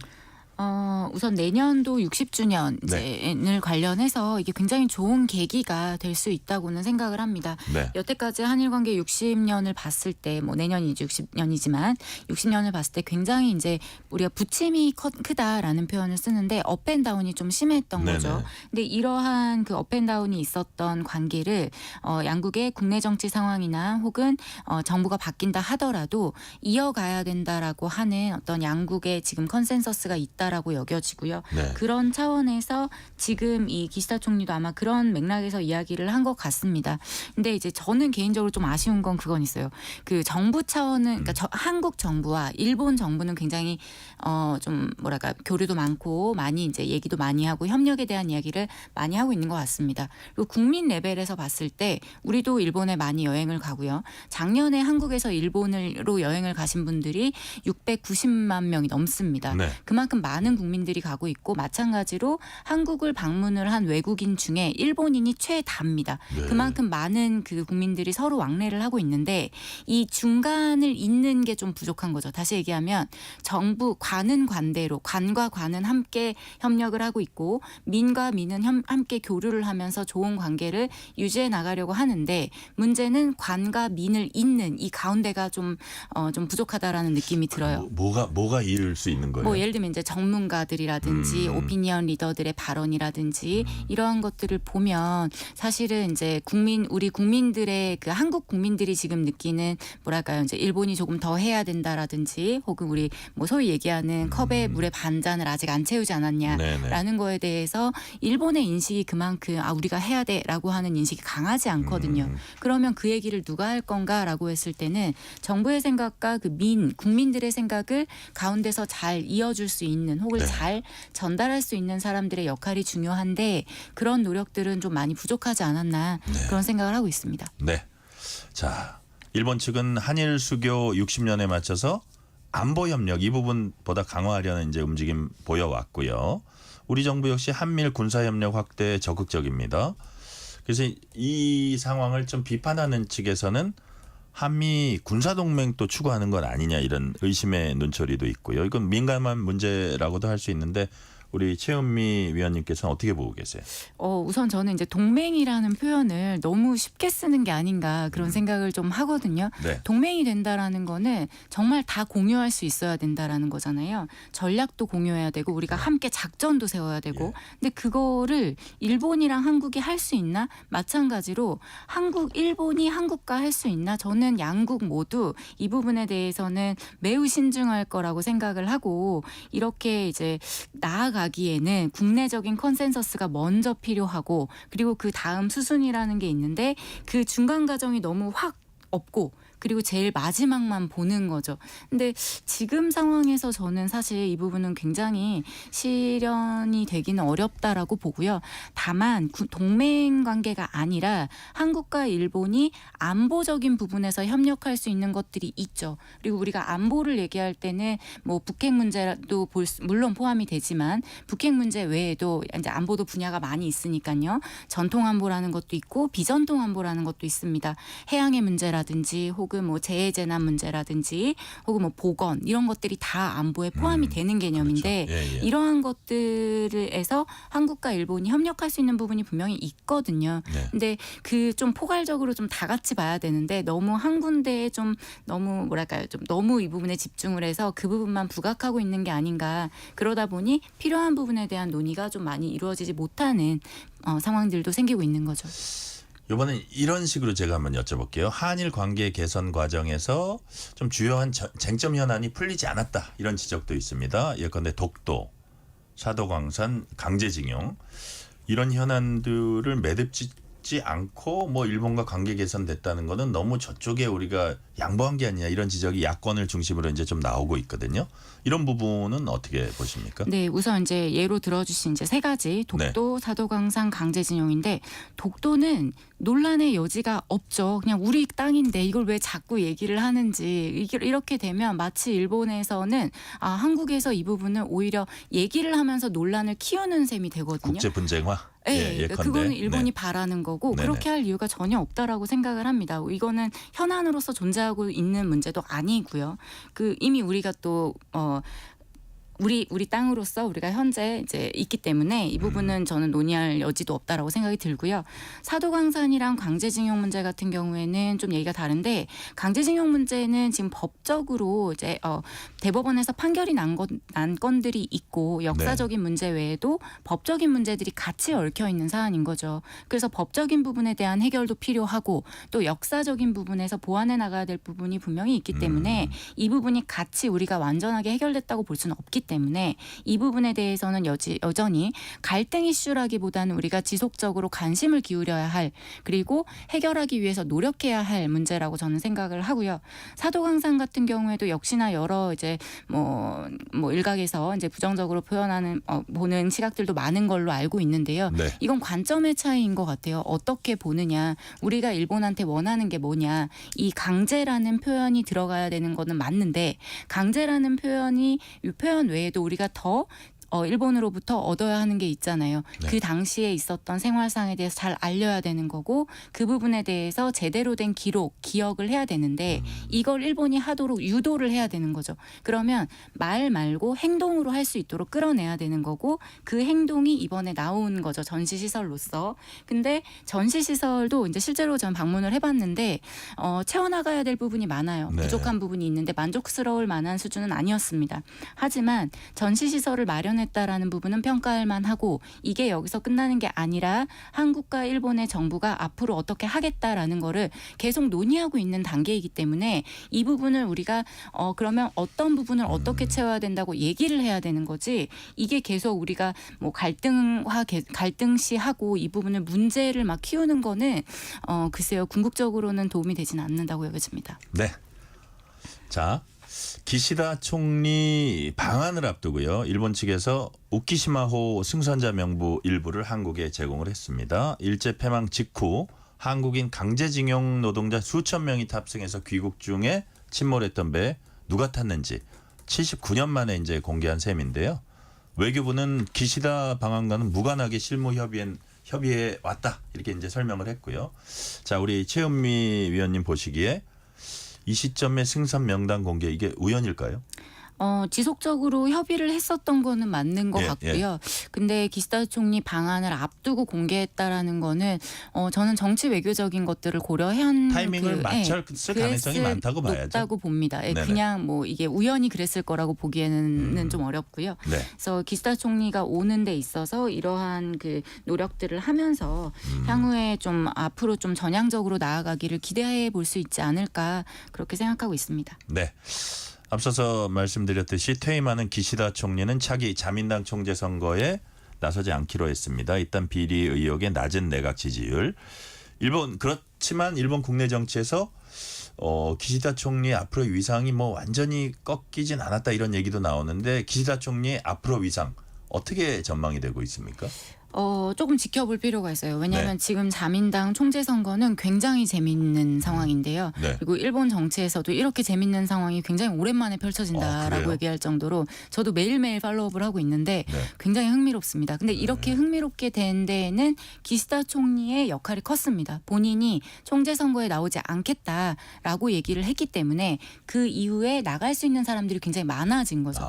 만약에 본인이 내가 나가겠어라고 했으면 기시다 내각에서 강요로 있는 사람들은 나갈 수가 없어요. 그런데 아무래도 뭐 의리도 있고 그렇게 네. 하긴 좀 어렵죠. 근데 안 나간다라고 했기 때문에 많은 사람들이 나오고 있고 그 사람들이 지금 총재 후보로서 얘기되는 사람들이 무려 10명이 넘습니다. 네. 11명 정도 나오는데 그중에 이제 우리가 또 주목할 부분은 후보 외에 이 후보를 이제 실제로 총리로 만드는 소위 얘기하는 킹메이커 마코. 네. 마코 킹메이커. 킹메이커로 우리가 누구를 보느냐라고 할 때 현재는 2명입니다. 한 명은 아소다로 부총재 그리고 다른 한 명이 바로 직전에 총리를 했던 스가 전 총리입니다. 네네. 그러면 기시다 총리는 여기서 뭐냐라는 건데 기시다 총리가 현재 지금 많이 부각을 하고 있진 않아요. 네. 그런데 저는 역시나 이 부분도 이 기시다 총리도 제3의 킹메이커로서의 존재감을 드러낼 수 있는 시기가 올 수 있다라는 거고 그런 차원에서 현재는 주목받고 있진 않지만 주목해 볼 필요는 있다라고 여겨집니다. 아까 10명 가까이 이제 출마 뜻을 밝히고 있다 그랬는데 보시기에 그 중에서도 가장 우리가 주목해야 될 사람 한 서너 명? 3명 정도 꼽는다면 누가 있을까요? 일단 11명 정도 얘기가 나오고 있고요. 그중에 네. 이제 이번 자민당 총재 선거에 그 키워드가 뭔지를 봐야 되는데요. 네네. 키워드가 쇄신입니다. 쇄신이라고 하는 건데 왜냐하면 일본에 지금 가장 문제가 되는 거는 그 정치 자금 그 비리 관련한 부분이 가장 크게 문제가 되어 있고 네. 그러다 보니 자민당을 개혁해야 된다, 바꿔야 된다 이런 목소리가 큽니다. 네. 그래서 기존의 어떤 파벌의 논리라든지 기존의 목소리가 아니라 새로운 사람이 나오길 원하는 거죠. 그럼 이 새로운 사람이 누구냐라고 할 때 처음으로 지금은 아닙니다만 초기에 좀 얘기가 많이 나왔던 것들이 네. 여성이었습니다. 그래서 여성 그 그룹이 하나가 있고요. 또 하나가 우리가 보통 새로운 목소리라고 얘기할 때는 세대 교체를 얘기를 하죠. 네네. 그래서 새로운 세대로서 주목받는 사람이 있습니다. 그리고 일반 국민들이 원하는 사람이란 말이에요. 근데 이렇게 이제 아까 이제 세네 분을 말씀을 말씀을 해주셔서 네. 이렇게 본다면 첫 번째 그룹에서 여성은 역시나 그 다카이치 사나에라고 하는 그 여성 그 정치인이 있죠. 네. 이 사람은 굉장히 극우라고 우리가 분류를 하고 있습니다. 이분은 지금은 이 사람은 지금 사실은 될 가능성이 그렇게 높아 보이진 않는데 일단 주목을 하고 있고요. 네. 오늘 그 자민당 총재 선거에 나가겠다라고 출마 표명을 한 고이즈미 신지로가 현재로서는 네. 가능성이 매우 높다라고 여겨지는 사람입니다. 네. 그리고 또 한 명은 전 환경상 얘기하는 맞습니다. 거죠? 네. 전 환경 대신이었고 고이즈미 주니치로의 그 아들인 거죠. 네네. 그래서 이 사람이 지금 가장 많이 주목을 받고 있고요. 그리고 또 한 명이 이시바 시게루 전 간사장입니다. 이번에 자민당 총재 선거에 도전을 하면 5번째 도전을 하는 건데요. 그렇군요. 여론조사에서 항상 1위로 나오고 있는 사람입니다. 지금 아까 이제 정치 자금 문제도 뭐 비리 문제 있고 해서 파벌 문제 그래서 요번에 쇄신이 키워드다 말씀하셨는데 자 근데 이 인사들이 보면 또 정치적 명문가에서 나오는 사람들이 많아요. 일본 정치 특징이 이제 세습 정치인이 많다는 건데 유권자들이 세습은 용인합니까? 아니면 그 부분 좀 변화 조짐이 있습니까? 세습 정치에 대해서는 한국하고 인식이 좀 많이 다른 것 같습니다. 그래요? 한국에서는 이제 부정적인 인식이 더 많기는 한데 일본에서는 이제 그 정도까지는 아닌 것 같고요. 네. 세습 정치인이기 때문에 부정적으로 본다라기보다는 기존의 목소리를 얼마나 이제 좀 기존의 목소리 얼마나 다른 목소리를 내는가에 조금 네. 더 포인트가 맞춰져 있는 것 같습니다. 일본 자민당 총재 선거가 곧 총리 선출이다 뭐 이런 얘기를 하는데 자 27일 선거고 다음 주부터 선거운동 시작되는데 총리 선출 절차 간단하게 좀 말씀해 주세요. 일단 9월 12일에 고시가 되고요. 이제 총재 선거를 하겠다. 그리고 나서 15일 정도 선거 운동을 합니다. 그래서 네. 9월 27일에 선거가 이제 이루어지는데요. 첫 번째는 국회의원 수와 당원 수를 1대1로 맞춰서 투표를 하고요. 네. 거기에 대해서 과반수가 넘으면 바로 당선이지만 그렇지 못할 경우에 결선 투표로 갑니다. 상위의 1, 2위 후보가 결선 투표를 하게 돼서 총재가 되고요. 그 이후에 10월 이제 초로 얘기가 되는데 10월 초에 임시국회가 열리면 네. 거기에서 총리를 지명을 하는 그런 순서로 이어집니다. 자민당 총재 선거가 사실상 총리 선출 절차와 뭐 거의 같은 뜻이다. 그 다음 절차는 있지만 국회 절차. 이제 시간은 다 됐는데 짤막하게 영원한 친구도 영원한 적도 없다. 오로지 국익만이 존재한다는 게 외교 철칙이라는 얘기하는데 대한민국 국익 관점에서 볼 때 앞으로 한일 관계 이렇게 나가야 된다. 한 말씀으로 딱 한 줄로 해주시면 어떻게 말씀해 주시겠습니까? 어렵습니다. 흔들리지 않는 외교 방침이라고 말씀드리고 싶습니다. 네, 흔들리지 않는 외교 방침. 자, 오늘은 여기까지 말씀 듣겠습니다. 지금까지 최은미 아산정책연구원 연구위원이었습니다. 말씀 감사합니다. 감사합니다. 실시간 교통 상황 알아보겠습니다. 라디오 교통정보센터 김민혜 리포터 나와주세요. 네, 시각 교통 정보입니다. 도로 곳곳으로 이동량 많습니다. 우선 수도권 제1순환고속도로 판교에서 일산 쪽으로 시흥 휴게소 부근 2, 3차로에서 화물차 관련 사고나 처리하고 있어서 주의가 필요하겠고요. 안현 분기점에서 송내까지 11km 정체, 고양에서 사패산 터널까지는 19km가량 주춤합니다. 또 송파 부근 2차로에서는 사고나 처리하면서 6km 정체 이어지고 있습니다. 중부 내륙고속도로 양평 쪽은 충주 분기점에서 감곡까지 9km 정체되고 있고요. 창원 방향은 여주 분기점에서 감곡까지 10km 주춤합니다. 경부고속도로 서울 방향은 청주 휴게소에서 한남까지 총 55km가량 더디게 지나고 있고요. 부산 쪽도 한남에서 금호 분기점까지 총 72km 정체입니다. KBS 교통정보센터였습니다.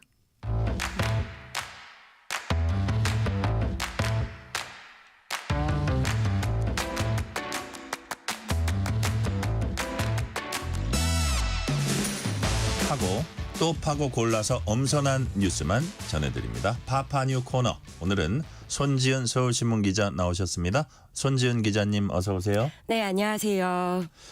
자, 10월 16일 치러지는 하반기 재보궐선거 모두 5곳 선거가 확정됐죠? 네, 가장 큰 선거는요. 서울 교육감 선거입니다. 네네. 조희연 서울시 교육감의 피선거권 상실로 다시 선거가 치러집니다. 자, 그리고 기초단체장은 4곳이 확정이 됐습니다. 부산 금정구청장, 여기는 이제 김재윤 구청장의 사망으로 치러지고요. 네네. 인천 강화군수, 여기도 마찬가지로 유천호 군수의 사망으로 선거가 다시 치러집니다. 또 전남 영광에서는요. 영광군수 강종만 무소속 군수의 당선 무효 판정으로 보궐이 치러지고요. 마지막으로 전남 곡성 군수 이상철 민주당 당선인의 당선 무효로 다시 선거가 치러집니다. 이번 보궐선거는요. 지난 3월 1일부터 8월 31일까지 피선거권 상실, 사망 등으로 선거 실시 사유가 확정된 지역 요렇게가 대상입니다. 이제 언제까지 선거 이제 일정을 좀 보면은요. 후보자 등록 기간이 9월 26일이고요. 선거 운동은 10월 3일부터 가능합니다. 사전 투표도 10월 11일부터 12일까지 이틀 동안 실시되고요. 사전 투표도 우리가 이제 평소 치르는 선거와 동일한 방식으로 치러집니다. 그리고 이제 내년 2025년 4월 1일 재보궐은요. 이제 사유에 따라서 속속 확정이 되고 있는데 일단 광역의원 4명, 기초의원 5곳 등이 정해져 있습니다. 네. 자, 조희연 전 서울시 교육감이 직권 남용 혐의 등으로 징역형이 이제 확정됐습니다. 그래서 서울시 교육감 보궐선거가 이제 추가가 됐는데요. 역시 판이 커졌다 이런 평가가 나와요. 네, 맞습니다. 그리고 지금 이 교육감 진영이 전국 17개 시도교육감 가운데 진보 성향인 조전 교육감이 물러나면은 이 나머지 교육감 16명은 이념 성향에 따라서 보수 8명, 진보 8명 이렇게 양분되는데요. 그렇군요. 자, 여기서 이제 어떤 진영에서 교육감이 나오느냐에 따라서 이념 지형의 무게추가 이동한다라고 볼 수 있습니다. 더더구나 서울시 교육감이잖아요. 또. 네. 네. 그리고 이 국민의힘 소속 오세훈 서울시장과 함께 서울시 정치 지형이 이제 여권 우세로 갈지가 결정되는 선거가 되는 겁니다. 자, 그래서 보궐 확정 이후에 오세훈 시장도요. 이제는 교육감 러닝메이트제를 논의해 보자. 자, 그러니까 시장과 그리고 교육감이 러닝메이트로 선거를 치르는 이런 시스템 손질을 생각해 보자라고 제안하기도 했습니다. 그러니까 이제 사실은 뭐 이게 당색을 가지고 혹은 당 추천을 받아서 공식적으로는 그러는 건 아님에도 불구하고 불편한 진실을 벗자 뭐 이런 건가요? 여하튼 오세훈 시장이 그런 제안을 했고요. 자, 교육감 선거는 말씀드린 대로 정당 공천 없이 이제 직선제로 치러지는 선거입니다. 그런데도 여야 각 당에서는 항상 촉각을 곤두세웁니다. 왜 그럽니까? 네, 이 현행법상 교육감은 정당 공천 없이 출마를 해야 하는데 이게 이제 헌법상으로 교육의 정치적 중립성 때문입니다. 그러면 이렇게 정당의 도움을 받지 못하고 조직 없이 개인이 선거를 치러야 하는데 자, 서울시 교육감이요. 얼마나 막중한 자리냐면 90만 명에 달하는 서울 지역의 유, 초, 중, 고교생의 교육 정책을 다 책임지고요. 예산을 집행하는 것도 11조 원에 달합니다. 11조 원이요? 네, 그래서 굉장히 중요한 선거인데 정당이 공천하지 않고 개인이 선거를 치러야 하기 때문에 이 선거잔에서 자금도 스스로 마련해야 합니다. 이 득표율 15%가 넘으면 선거에 쓴 돈을 보전받을 수는 있지만 자, 그래도 이 수십억 원의 선거 자금을 구하는 과정에서 각종 불법에 연루되는 경우가 많습니다. 네. 이미 직선제가 도입된 이후에 당선된 서울교육감 4명 모두가 선거 과정과 관련된 일로 유죄 판결을 받았습니다. 자, 그리고 또 하나는 교육감 직선제는 깜깜이 선거다라는 비판도 많이 받거든요. 네. 후보가 누군지도 모르고 투표장에 가서 투표를 하는 경우가 굉장히 많기 때문에 무효표도 굉장히 많이 나옵니다. 2022년에 전국 17개 교육감 선거에서 네. 무효표가 무려 90만 표에 달했거든요. 시도지사 선거 무효표는 한 35만 표 정도가 되는데 2.5배에 달하는 겁니다. 유권자들의 관심이 적으니까 네. 무효표도 속출한다. 이런 이제 지적도 계속되고 있습니다. 사실 이제 투표하러 가면 유권자들이 어느 당 찍지 이러고 가는데 당이 없어요. 네. 그러니까 막 헷갈려가지고 좀 이렇게 무효표가 많이 나오는데 영향을 미치지 않나 싶은 생각도 드네요. 자, 교육감 선거는 항상 보면요. 단일화가 주요 키워드예요. 우선 보수 진영 이번에 상황 어떻습니까? 네, 이 정당명이나 기호도 없이 선거를 치르기 때문에 진영별 단일화가 대부분의 승부를 갈랐습니다. 네. 지난 2022년에는요. 보수 성향 후보자 3명이 단일화에 실패해서 선거에서 졌습니다. 당시에도 선거 결과를 보면은요. 조희연 당시 후보가 얻은 득표율보다 나머지 보수 진영 3명 후보가 얻은 득표율이 훨씬 높았습니다. 그러면 만약에 단일화가 성사가 됐다면 선거 선거 결과가 달라졌을 수도 있는 거죠. 자, 지금 보수 진영에서는 조전혁 전 한나라당 의원 그리고 박선영 전 자유선진당 의원 많이 귀에 익는데요. 네. 이분들이 예, 서울시 교육감. 네, 여러 번 또 출마를 했던 분들이기 네네. 때문에요. 또요? 또 그리고 안양욱 전 한국교총회장, 홍우조 고려대 교수, 신준복 전 서울 북부교육장, 또 윤호상 서울미술고 교장 등 6명이 출마 의사를 밝혔습니다. 네. 그런데 단일화 기구에 참여하겠다거나 이런 선언들은 아직 나오지 않았습니다. 그래서 이번에도 아마 보수 진영의 단일화 과정은 굉장히 좀 어려운 고비들이 많을 것으로 보입니다. 보수 진영에서 이제 단일화를 해야 한다는 목소리는 분명히 나올 텐데 그럼에도 불구하고 실제로 단일화를 하는 과정은 난항을 겪을 가능성이 지금으로서 커 보인다 이거죠? 맞습니다. 네. 반면에 진보 진영은 발빠르게 이제 단일 후보를 내는 작업에 착수를 했어요. 네, 진보교육계 인사들은요, 후보를 단일화해서 단일 선거를 치른다는데 이미 뜻을 다 모았고요. 네. 2024 서울 민주진보교육감 추진위원회가 단일화 후보 접수까지 이미 마쳤습니다. 어제 서울시 교육청 앞에서 공동 기자회견도 했고요. 본격적인 선거 국면에 돌입을 했습니다. 김용서 교사노조 연맹위원장, 또 강신만 전 정교조 부위원장, 김경범 서울대 교수, 김재용 전 서울 디지털대 총장 등이 이 후보 단일화에 참여하겠다라고 선언을 했고요. 광노현 전 서울시 교육감도 후보로 등록을 했습니다. 이게 지금 한쪽은 단일화가 아주 발빠르고 한쪽은 단일화가 아주 느리거나 아주 안 되거나 이게 되게 반복되는 것 같은데 왜 이렇다고 보세요? 우리 송 기자님께서는. 네, 일단 진보교육계에서는요. 이 단일화를 해야만 선거를 이길 수 있고 가야 하는 목표를 굉장히 모두가 공감대를 갖고 네네. 있습니다. 그리고 경선 과정을 정당의 공천 과정만큼 정확하게 진행하는 기구들도 매번 꾸리면서 그 노하우도 기구를 꾸린다. 노하우까지도 계속 누적이 되고 있는 겁니다. 그러니까 보수 진영에서는 아직 그런 메커니즘이라 그럴까요? 그런 기구나 이런 것들을 잘 꾸리지 못하는 그런 차이가 좀 있는 것 같고 이제 보수 진영 내에서도 어떤 뭐 지적이 나올 수는 있을 것 같다는 생각이 드는데 자 광노현 전 교육감 출마 두고는 갑론을박이 이어지고 있어요. 네, 한국방송통신대 법학과 교수였던 곽준 교육감은요. 2010년에 진보진영 단일 후보로 선거에 나서 선출이 된 바 있습니다. 네네. 자, 그런데 그때 문제가 됐던 게 단일화 과정에서요. 이 박명기 당시 서울교대 교수에게 2억 원을 건넨 혐의로 교육감이 된 지 1년 만에 수사를 받기 시작했습니다. 재판 과정에서 이 2억 원을 준 거에 대해서 광노현 당시 교육감은 선의의 부조다라고 주장을 하면서 무죄를 주장했지만 선의의 부조 2억 원. 네. 네네. 그런데 이제 1, 2심과 대법원 모두 광노현 당시 교육감에게 유죄를 선고했습니다. 네. 재판부는요. 국가의 100년 대계를 담당하는 교육감이 자리 보전을 위해서 2억 원을 제공한 것 어떤 이유로도 정당화할 수 없다라고 질타하기도 했습니다. 자, 그래서 당시에 2010년 7월에 취임했고 1년 2개월 만인 2011년 9월에 구속 기소가 됐습니다. 2012년에 1심 3천만 원 벌금형 그리고 8개월 만인 같은 해 9월 징역 1년형을 확정받아서 수감이 됐고요. 교육감직을 잃었습니다. 그런데 그 이후에 2019년 신년 특별사면 때 복권이 됐습니다. 이거는 문재인 정권 때네요. 네, 그리고 선거법 위반으로 인한 피선거권 제한 기간 10년도 이미 지났기 때문에 출마에 법적인 문제는 없습니다. 그런데 당시에 당선무효형으로 국가에서 보전받았던 교육감 선거 비용이 약 35억 원이 있습니다.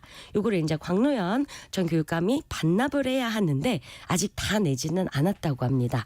한 4억에서 5억 원 정도 반납을 했고 네. 계속 꾸준히 반납하고 있다라는 설명이 있었고요. 요것도 근데 선거보전금 반환하지 않아도 출마를 제한하는 규정은 없습니다. 그리고 출마 선언에서요.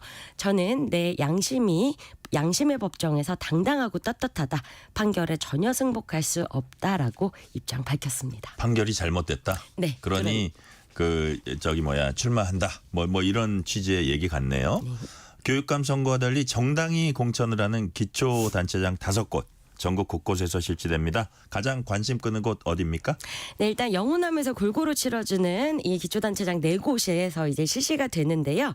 전남 영광과 전남 곡성입니다. 네. 자, 기초단체장 선거기 때문에 사실 군수, 구청장 뽑는 거라서 정당에서 관심을 많이 안 기울이는 경우가 많지만 요번에는요. 민주당과 조국혁신당이 호남 민심을 두고 여기서 평가를 받는 총력전을 벌이게 되는 겁니다. 자, 이제 이 민주당은 이재명 2기 체제를 이제 시작한 지 얼마 안 됐기 때문에요. 여기서 호남의 정치적인 깃발을 꽂으려는 조국혁신당을 어떻게 방어하느냐, 여기가 이제 승부처고요. 중앙당 차원에서 양당 모두 올인을 하고 있습니다. 특히 지난 4월 총선에서 전남 지역 비례대표 득표율이 조국혁신당이 43.97%, 네. 민주당의 위성정당인 더불어민주연합이 39.38%였습니다. 당시 지민비조라는 이 돌풍이 전남에서도 이 호남 지역에서도 확인이 됐기 때문에 조국혁신당은 당 차원에서 전폭적인 지지로 반드시 이번에 이 두 곳의 선거를 가져오겠다라는 입장입니다. 지난번에요 국회의원 연찬회도요 아예 이 지역에 내려가서 조국혁신당을 진행을 했고요. 그랬군요. 네, 조국 대표를 비롯한 이 지도부 그리고 현역 의원들이 모두 상주하면서 선거를 치르겠다라는 구상입니다. 전국 규모 선거 아니지만 이 민주당과 조국혁신당이 앞으로 전남에서 또 호남 전체에서 어떤 지지를 이끌어갈 수 있느냐를 볼 수 있는 선거입니다. 그러니까요. 또 민주당 입장에선 이재명 대표 2기 체제가 또 이제 발동을 했기 때문에 이런 자기네가 여기를 쉽게 포기할 수 없는 그런 거고, 어쨌든 호남에서의 민주당과 조국혁신당의 민심의 풍향계 바로미터가 어떻게 될지 볼 수 있는 선거라서 되게 이렇게 중요시하는 것 같고요. 그렇다면 국민의힘 재보궐 준비 상황 어떻습니까? 네, 한동훈 대표 체제에서 치르는 첫 재보궐이고요. 그리고 한동훈 대표 입장에서도 처음 치르는 선거입니다. 네. 공천권을 시도당에 위임하기로 결정을 했습니다. 중앙당에서 관여하지 않고 시도당에서 자체적으로 공간이 꾸려서 선거를 치른다라는 방침입니다. 자, 왜냐면요. 지난해 서울 강서구청장 보궐선거 패배. 이건 정말 여권의 권력지형을 한번 들었다 놨다 했던 대사건이었습니다. 네.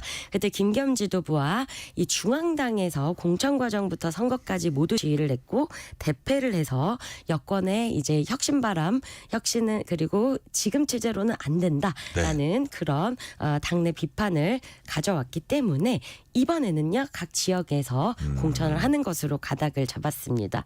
일각에서는요 이게 한동훈 대표가 이 선거 책임을 회피하려는 것 아니냐라는 비판도 나오기는 합니다. 자, 전체 4곳 중에서요 2곳은 앞에 말씀드린 네.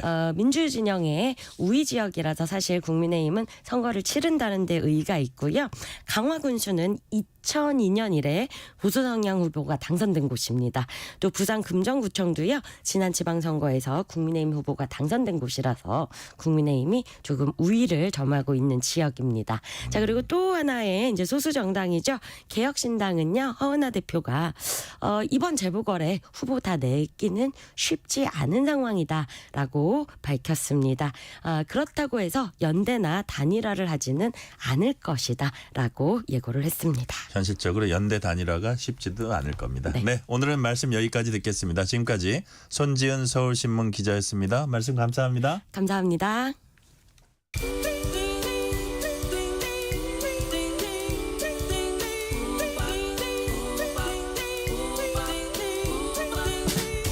오늘 하루 뉴스를 정리해주는 다정한 편지 한 통. KBS 1라디오 뉴스레터 K.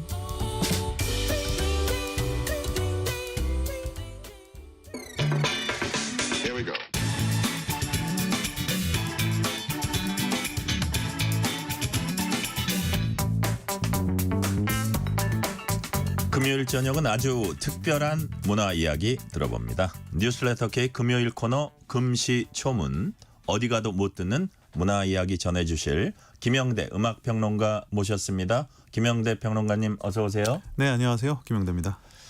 최근 굉장히 심각한 문제가 확산되고 있습니다. 딥페이크. K-팝 아이돌도 오랫동안 이 문제로 이제 고통을 겪어왔는데요. 소속사들이 드디어 강력 대응을 예고했습니다. 어떻게 하겠다는 겁니까? 일단 그 지금 K-팝 아이돌 시장, 요 네. K-팝 아이돌 산업이 딥페이크와 관련한 가장 그 최대 피해자로 지금 떠오르고 있거든요. 그래서 이제 해당 영상을 통해서 이제 여러 가지 권리를 침해당한 기획사 입장에서 네. 이제 구체적으로 법적 조치를 이제 예고를 한 상태입니다. 그래서 뭐 뉴진스가 소속돼 있는 어도랄지, 뭐 블랙핑크가 있는 YG, 뭐 트와이스가 소속된 JYP, 그리고 여자아이들의 소속사인 큐브, 그리고 네. 권은비 씨의 소속사 울림 등 이 기획사들이 이제 선처 없다, 또 예외 없이 법적 조치를 하겠다고 예고를 한 상태인데 실제로 사실 뭐 딥페이크라는 것이 사실 그 기술 자체로 네. 뭐 부정적으로 사용될 수도 있고 사실은 뭐 그냥 재미로 긍정적으로 사용될 수 있는 측면이 있는데 지금 K-팝 아이돌 같은 경우는 굉장히 지금 이게 어떤 착취물, 성착취물이라고 해야 되겠죠. 네. 이런 쪽으로 활용되고 있어서 이 뭐 보고서에도 나와 있습니다만 딥페이크의 현황 보고서가 있어요. 근데 이 중에 뭐 성착취물 사이트 10곳의 영상을 뭐 10만 건 가량을 분석을 했는데 네. 이 중에 뭐 50% 이상이 한국인이고 그 중에서 대부분이 가수나 배우다. 아무래도 이제 최근에 K-팝 뭐 한류의 부상과 맞물려서 대부분의 또 이 피해자가 또 연예인, 그 중에서도 K-팝 아이돌로 많이 나타나고 있어서 기획사 입장에서는 좀 늦은 감은 있지만 이제는 더 이상 미룰 수 없는 그런 상황이 된 것 같습니다. 지금 말씀해 주셨는데 뭐 53%가 한국인이고 이들 대부분이 가수와 배우다.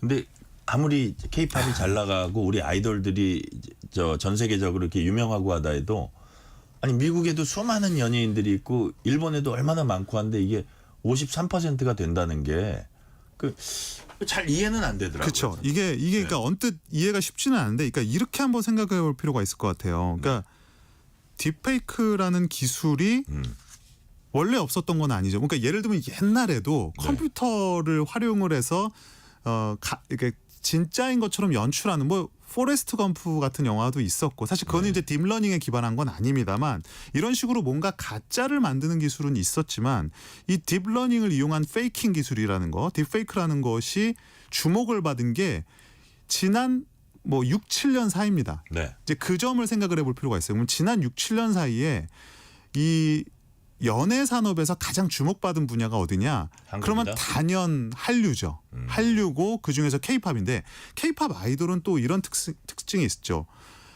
젊은 사람들이, 그러니까 인터넷 활용 비율이 높은, 컴퓨터 기술이나 인터넷 활용 비율이 높은 사람들이 집중적으로 또 많이 소비를 하는 문화고 또 이런 그 젊은 층들, 특히 이런 어떤 뭐 아이돌이나 이런 것들을 좋아하는 네. 뭐 소위 말하는 덕후라 그러죠. 이런 문화에 부가적으로 딸려오는 것들이 소위 말하는 음지 문화라 그래서 이렇게 대놓고 하지 못하는, 그러니까 어떤 정말 말 그대로 음지에서 많은 사람들이 불법적으로 어떤 이런 것들을 만들고 유통하는 문화가 아무래도 있기 때문에 이런 것들이 집중적으로 지난 4, 5년간 폭발적으로 일어난 K-팝 씬이 아무래도 최대 피해자가 될 확률이 그만큼 높았다는 것이죠. 그러니까요. 그 체험 문제가 불거진 것도 K-팝 연예계였을 가능성이 많다. 이렇게 그렇습니다. 보는 거죠. 네.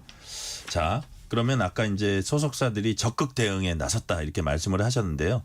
지금 이 시점에 적극 대응에 나선 거는 우리 김영대 평론가님은 어떻게 보세요? 뭐 더 늦은 것보다는 낫지만 조금 늦은 감은 있지만 많이 늦었죠. 왜냐 제가 왜 이 말씀을 드리냐면 이미 딥페이크와 관련한 우리나라의 그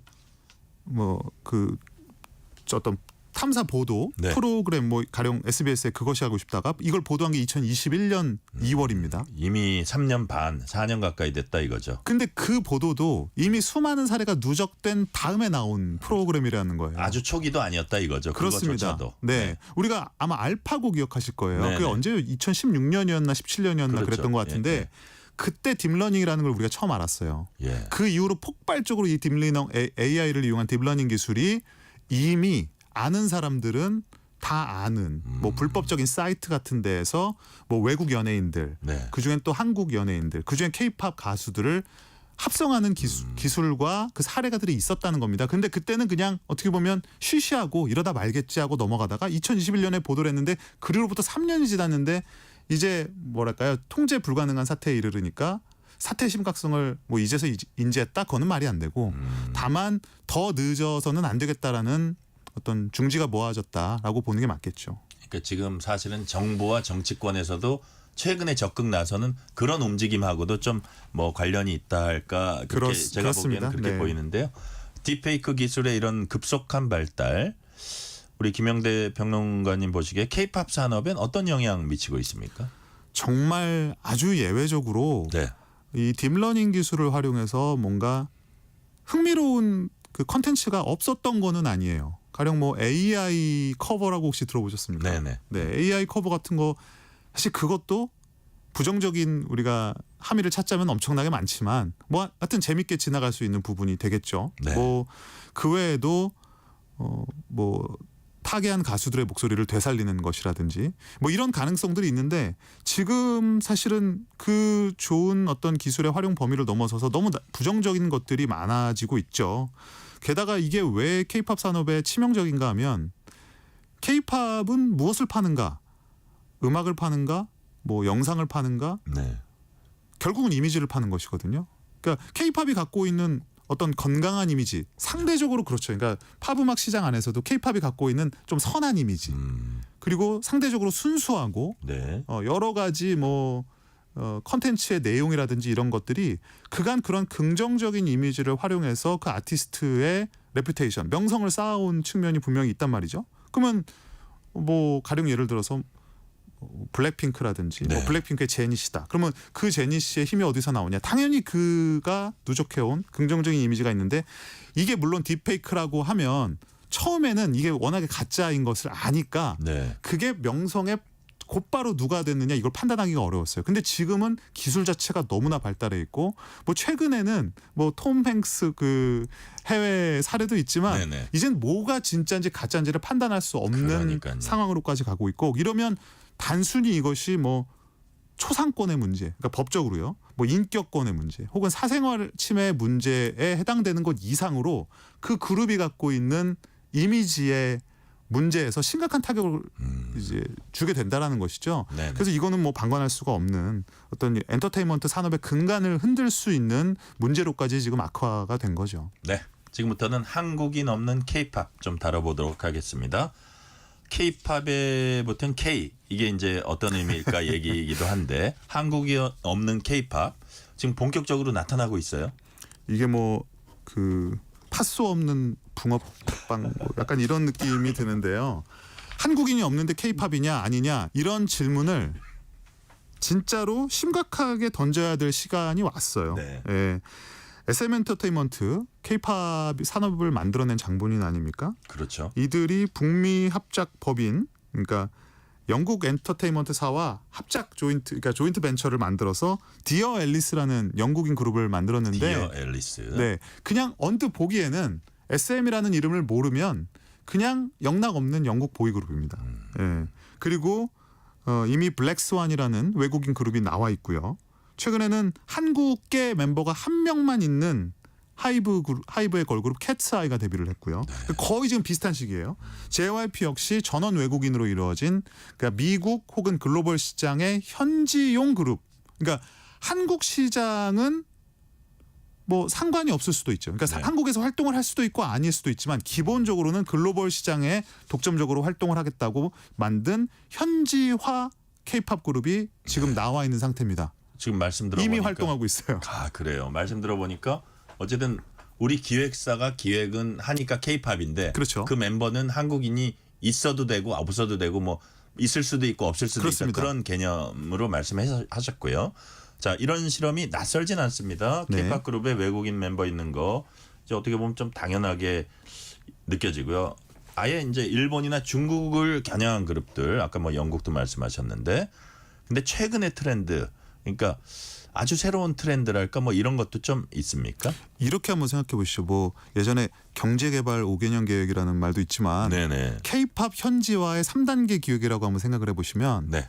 3단계요? 1단계는 1단계는 한국인 아티스트를 외국으로 진출시키는 거죠. 예.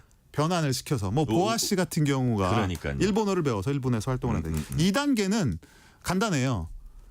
글로벌 그룹으로서 다국적 멤버로 만드는 겁니다. 한국 사람도 있고 일본 사람도 있고 중국 사람도 있을 수도 있고 네. 뭐 미국인 교포도 있을 수가 있고 어쨌든 중점을 두고자 하는 타겟팅하는 시장에 맞는 멤버를 넣어서 그 시장에 인기를 있게 만든다는 거죠. 네. 근데 3단계는 그러니까 하나 더 나가는 거죠. 그러면 굳이 한국 멤버가 필요하냐?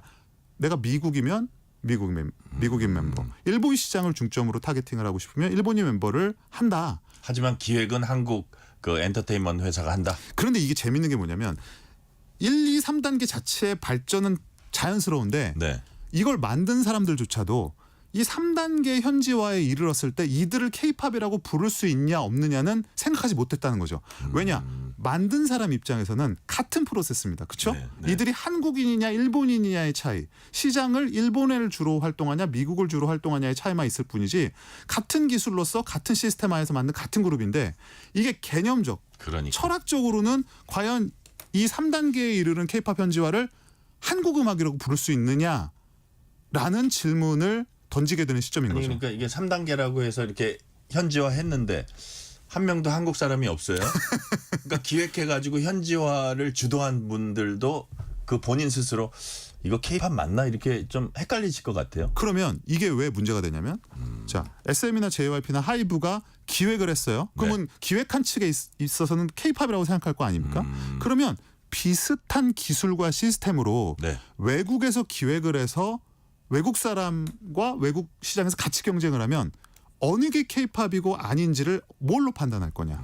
이런 질문들이 불거지게 되겠고요. 네. 또 심지어는 외국 기업이 기획을 했는데 한국인 멤버가 들어가서 한국어를 노래를 부르는 K-팝 그룹도 있을 수 있지 않습니까? 그러니까요. 그러면 K-팝이라는 거는 이미 언어의 문제는 아니라면 멤버의 국적 문제인지 기획사의 국적 문제인지 우리는 그게 두 개가 그냥 적당히 섞여 있다고 생각했는데 꼭 그렇지만은 않다는 말씀을 하시고 있는 거잖아요. 지금은 그걸 고민할 필요가 없었다는 거죠. 지금까지는. 근데 이제는 고민할 시점이 됐고 네. 어쩌면 이런 고민조차도 뭐 한때의 그냥 흥미로웠던 고민으로 이제 남을 시점이 왔는지도 모르겠어요. 그러니까요. 자, 역시 이제 아이돌 그룹들의 탈국적화라 그럴까요? 목적이 역시 시장을 넓히는 거에 그 방점이 찍혀 있을 수도 있는데 우리 김영대 평론가님 보시기에 이게 앞으로 지금 성과가 좀 나고 있는지 아니면 그리고 앞으로 K-팝 지평을 넓힐 수 있을지 어떻게 전망을 하세요? 지금 당장은 저는 적자라고 봐요. 아, 그래요? 여기에 들인 노력과 투자된 금액을 봤을 때는 왜 그러냐면 네.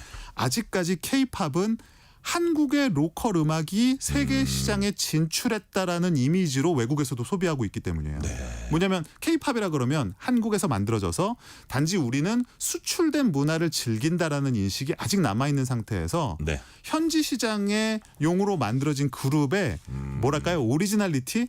네. 뭔가 원조 같지 않은 거죠. 그런 느낌 자체가. 그래서 아직까지는 외국 시장에서도 한국에서 만들어진 한국계 그룹을 더 선호하는 경향이 강하다고 봅니다. 근데 이거는 변화될 여지도 있어요. 뭐냐면 만약에 K-팝이라고 하는 산업이 단순히 한국을 의미하는 것이 아니라 네. 여러 주체가 참여한 그야말로 범한국 시장으로 재편될 시에 네. 그때는 이 현지화 그룹의 위상도 지금보다는 올라가지 않을까. 아마 K-팝 기획사들이 원하는 건 그 시장, 그러니까 한마디로 범 K-팝 시장의 확대가 아닌가 그런 생각을 하고 있는 거죠. 네. 자, 말씀 잘 들었습니다. 지금까지 김영대 음악평론가였습니다. 감사합니다. 고맙습니다. 장승은 씨가 며칠 지나면 추석입니다. 혹시 추석에 특집 방송 하시나요? 한가위에도 전종철 앵커님 목소리 듣고 싶어요.